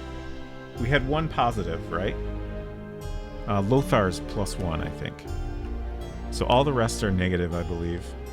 I think I got that right. So let's put the signs in first here. Lothar was the positive one. Go ahead and turn that off now. Okay. Fangor Quinn received -17. Keen, -32. Lothar, oh, I forgot the plus. Oh, we got those both right. Good. We're doing great. +1. Do I need a 0? Do they expect me to add a leading 0? -28 for Josh Bailey. Okay, they do want a leading 0. Nice. -11 for Horace Webb. And -88 for Gideon Bell. Oh no!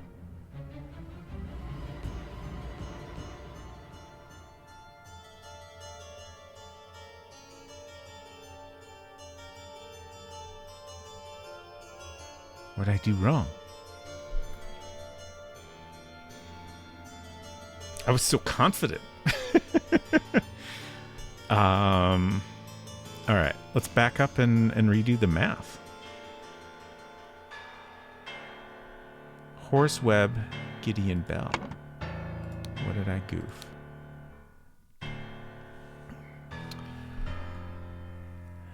$60 instances of non-work.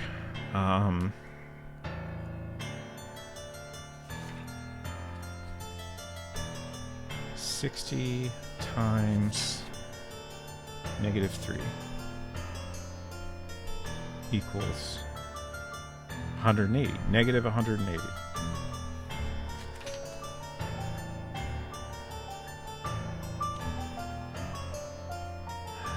Claims he works in his castle helping his servants clean it. That's a lie.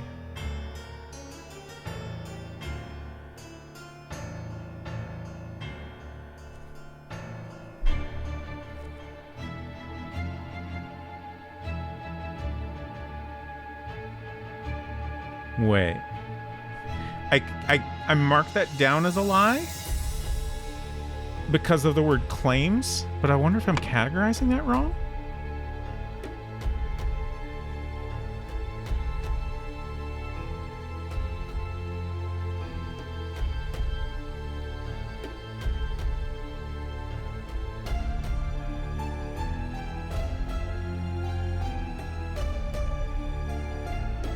Would that actually be both a lie and sloth, or?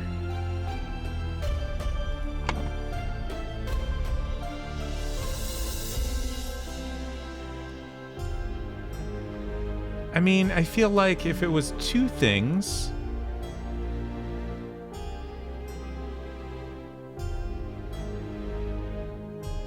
it seems like they would be clear about that. Let's assume it's considered a lie for now. So -1 possesses 15 books kept in his private library. That's 15 times -2. So 15 times -2 is -30. So that's -211.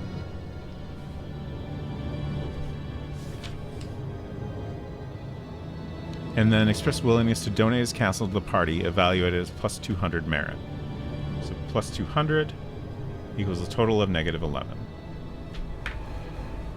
And that's what I said, right? -11. Okay. Let's try the next one. Where's an outrageous hairstyle? I'm pretty sure that's the third, so that's -2. Broke down in tears 10 times during the questioning. That's 10 times... like he's having emotions, right? That's the problem. So that's -7. 10 times -7 is -70. Has refused to start working, evaluated as 5 instances of job skipping. So that's -3.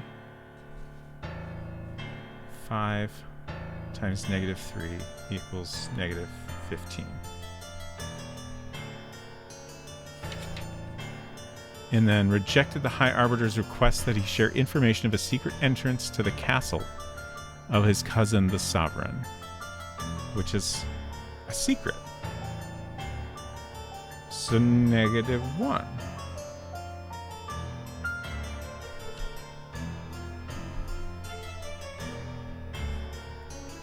$85, $86, $87, $88. What math am I doing wrong? Am I categorizing something wrong?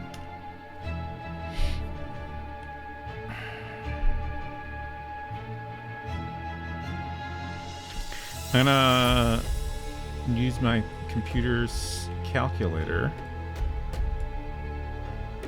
just to double check my math. 180. 15 times 2, that's 30. That's very easy. 180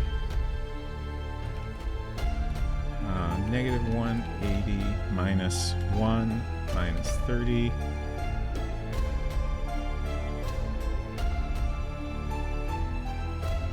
equals -211 plus 200. -11. That was it, right? Just the 3 different things? Yeah. And then we had -2. Well, we'll do -7 times 10. -75 times -3. -15. 70. 15, 2, 1. Whoop, what happened? My calculator froze. 88. Okay, so I've done the math right. So I must have categorized something wrong. Let's double check and make sure I entered what I thought I did. -11, -88.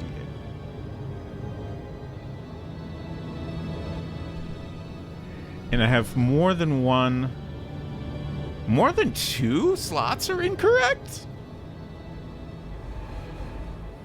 Doesn't seem to be precedence for merging two demerits into one charge, save for that confusingly phrased one, so I'm confused. Yeah, I'm super confused. I'm extremely confused.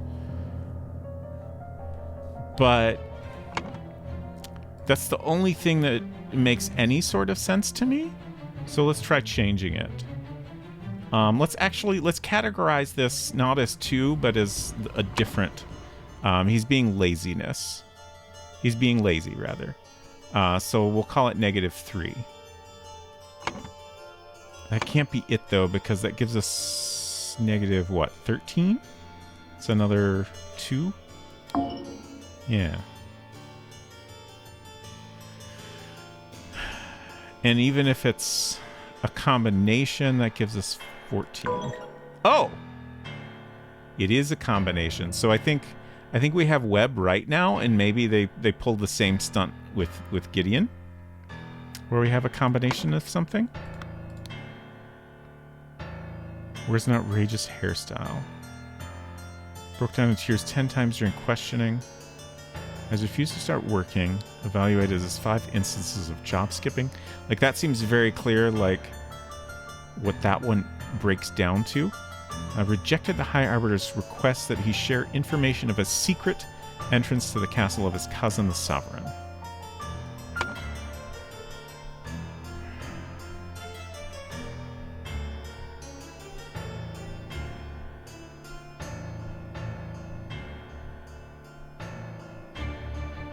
I feel like whoever took these records should be getting some demerits for poor record keeping.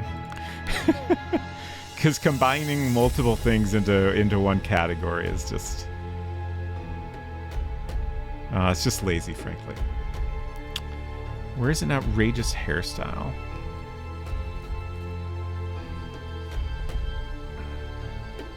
I think that would just be the third virtue.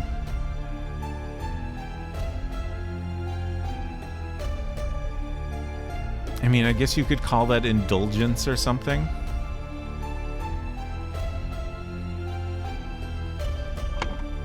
Broke down in tears 10 times during questioning.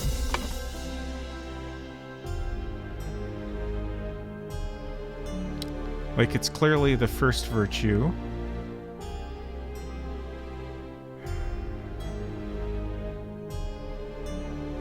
I would think that's it. Has refused to start working, evaluated as 5 instances of job skipping. My hunch is that it's the last one that's somehow 2 categories. Rejected the High Arbiter's request that he share information of a secret entrance to the castle of his cousin, the Sovereign.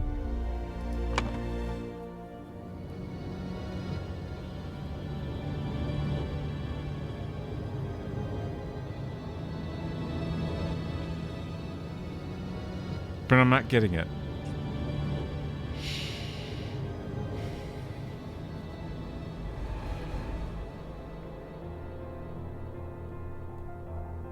Know what's wrong, but I'm not going to say unless asked. Interesting, interesting.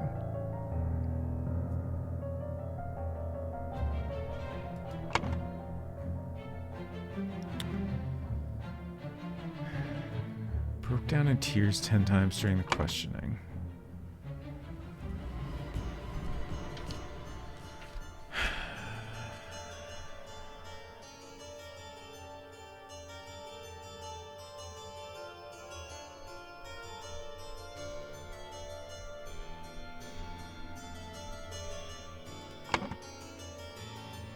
Like, there's no mention there of him, like, lying or anything. So it's simply that he broke down in tears and had emotions.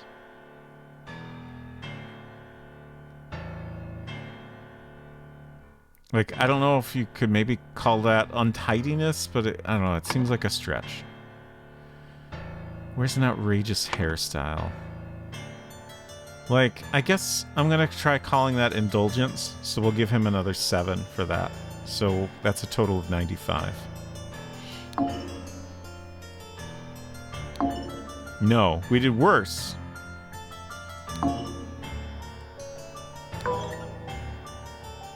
So... Oh, God. Wait, let me try. I'm gonna... Okay, so I think this digit is wrong. How's that work?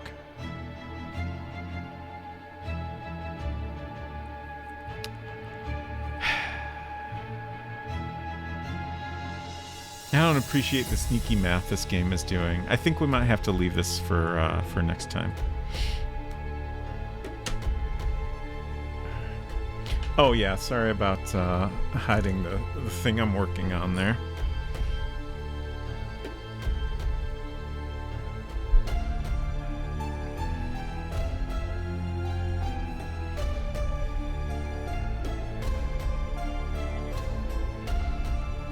But yeah, like, let's see, let's play around here. Yeah, so that digit must be right. Okay, so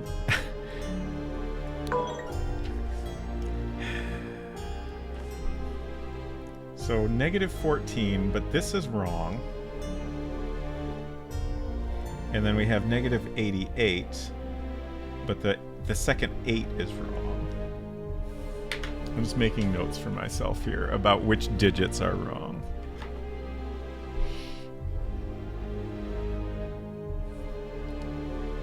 But wait a second. If it's not 89, then...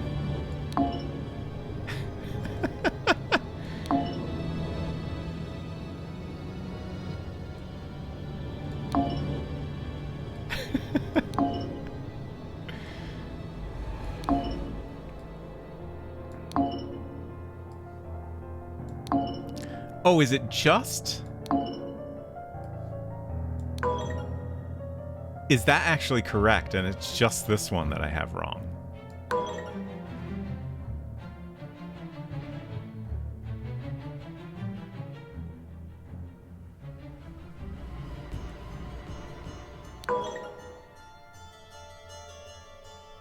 Oh no. Is that actually a positive number somehow? Okay, so I think that's right.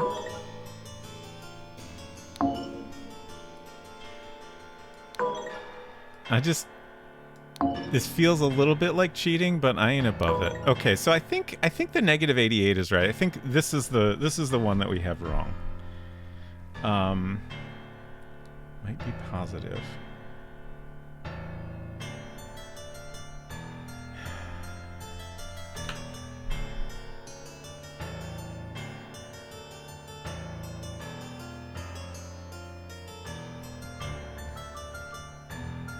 I was gonna stop, but now I'm like, I'm so close to figuring out this little bit.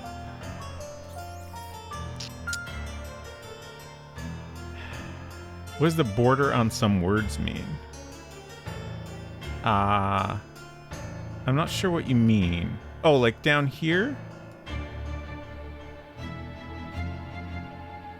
I think when we fill them in, they've been used somewhere.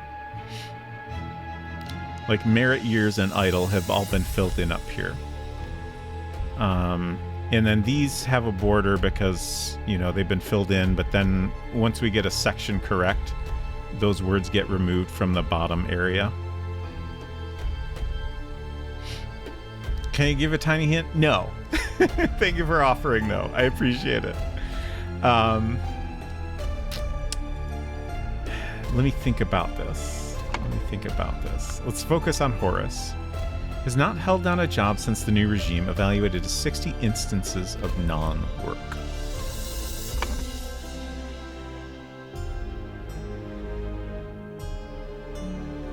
So I think my hunch is that he somehow ends up with a positive. Claims he works in his castle helping his servants clean it. This is 15 books kept in his private library. Is that not actually... Am I wrong in multiplying that by 15? Like, that doesn't say that this is counted as 60 instances of a violation, necessarily.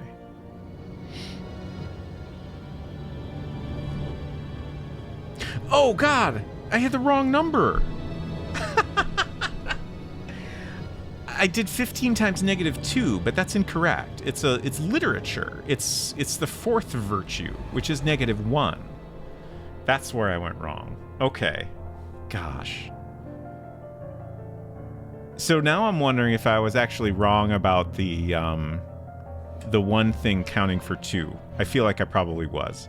So we have -196, right? So +4. And that's why we got a two or fewer when I put in a 4. I just got lucky there. All right. We did it. I could probably finish the rest of this. He lost 88 merit and died. Clearly Gideon Bell is the one that had the... Oh, wait. Okay, there's his name. For a second, I was like, oh, God, do I have his name? Oh, that's wrong. Okay. 3 years have passed since the Order Party has seized power during a tribunal. Gideon Bell is judged to have the largest merit deduction in all tribunal history. To execute his punishment, idol was used on him, and he lost 88 bones.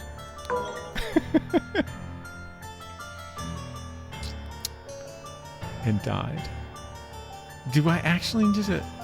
I feel like idol has to be correct here, but I noticed that the wording of that comes out weird.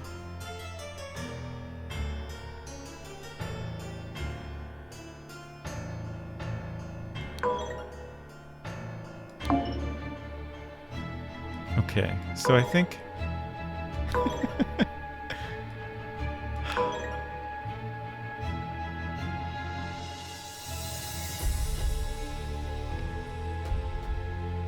What could be wrong?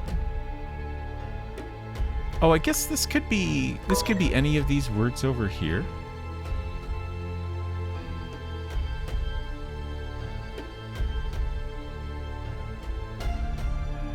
But I don't know that any of them make sense.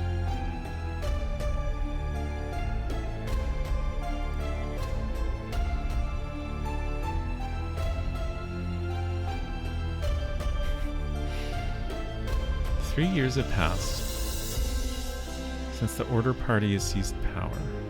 I guess since the Order Party has seized power, it could be that it's 2? Okay.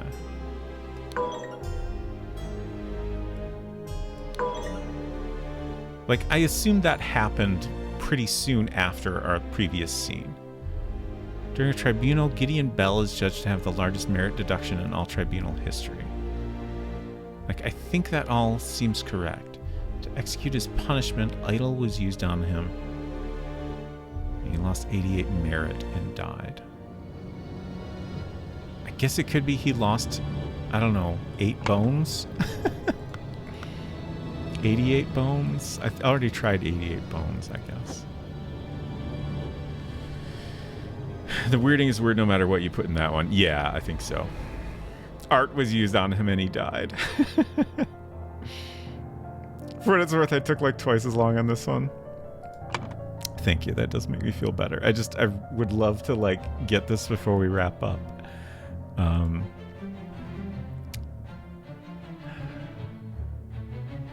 Like if this is correct, and this is the number of merit,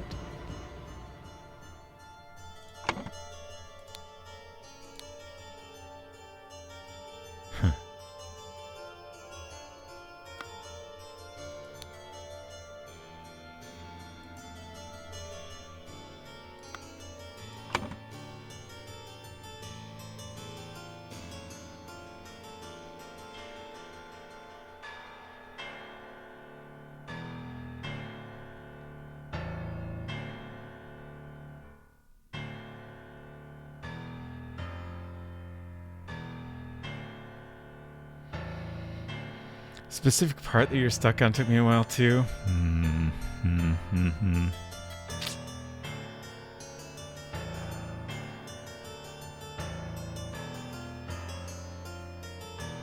This is gonna kill me to go an entire week Not knowing what I have wrong here. I'll probably think of it like an hour after stream is over. And I'll have to wait so long to try it.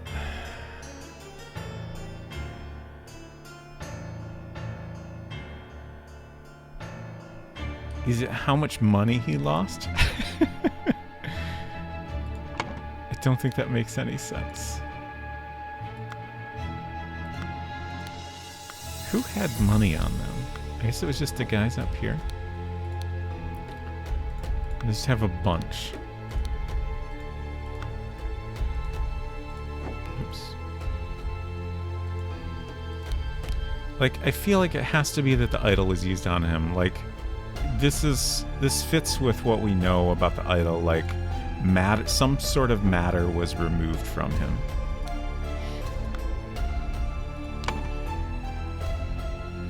Idol was used on him and he lost blank blank, some number of blank, and died. Franks, souls? Could it be that he lost one soul?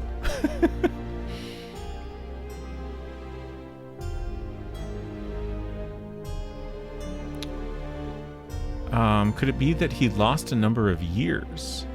It made him old. Oh. It made the apple decay, right?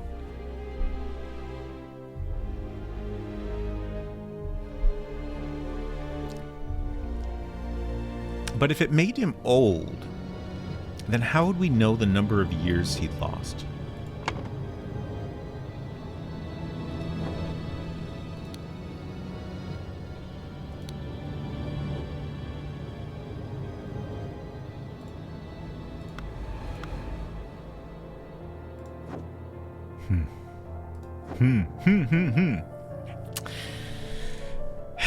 All right.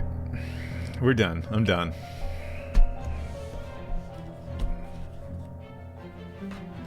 I'll just have to suffer the next week. As painful as it may be. Let's see. What am I doing on Fridays? Space Quest, of course. How could I forget Space Quest? There will be more Space Quests. Oh yeah, speaking of painful waits to figure out if I'm right, I had a realization about Space Quest, which is that I think I need to play more Astro Chicken. I think that's what I'm missing. Or at least a thing I'm missing. I remembered how Astro Chicken is a game made by Scumsoft, and I had a memory that that the two guys were, we know the two guys were kidnapped, and I think they were forced to make Astro Chicken, and I think they put a secret message in it. So I think I need to do better at Astro Chicken to uncover the hidden message. Hopefully I'm right, and hopefully that will be useful somehow.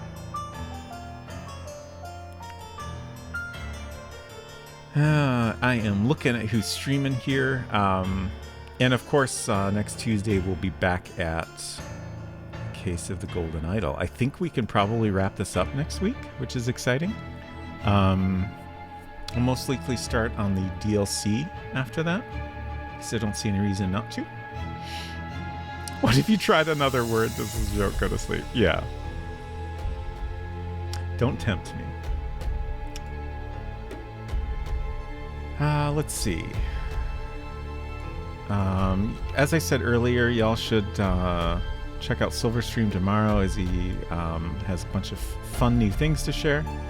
Y'all should also check out Unsecret Crush on Thursday for more Genshin Impact goodness.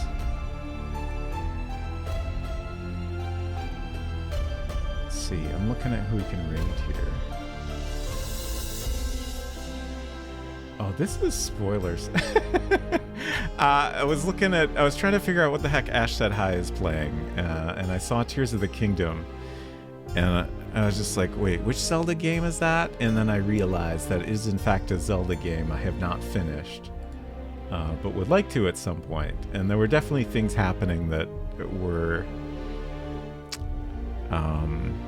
related to things that I've seen, but quite new. And then I close the stream. I simply will not think of that again. Let's see. We got Cobra Commanda playing Telltale Games Monkey Island? What's the actual name of that? Is that Tales of Monkey Island? Ghoulbabe is playing Dreamfall: The Longest Journey. Mr. Nuclear Monster is playing Blueprints.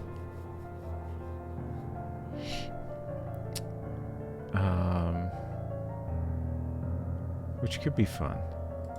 I haven't mentioned this on stream, but I can't play Blueprints anymore because there's a bug in the PS5 version,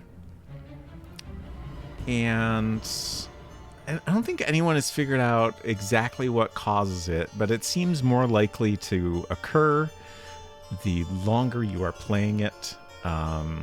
It seemed like a lot of people hit it around day 100. I hit it at day 87. I saw at least one mention of someone hitting it as early as day 47, I think. But when this happens, if you continue playing and then the game gets closed, you will simply lose everything you had done, and you'll be back. For me, I'm back at day 87 every time. And it's a real bummer because I was enjoying that game so much, and I would like to play it some more. But it seems like it's happened to a bunch of people, which really sucks. I know the studio has said that they're working. It's like their top priority. They've been working with Sony on it. For some reason, it's specific to PS5, which makes me very curious about exactly what's going on there.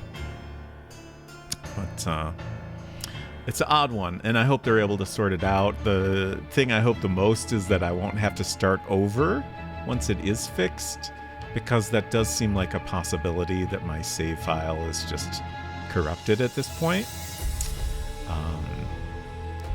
But I guess on the bright side, if I do have to start over, like, a lot of things will be much faster to go through. Now that I have, like, a lot of the game is just like learning information, and once you have that information, it's much easier to solve things.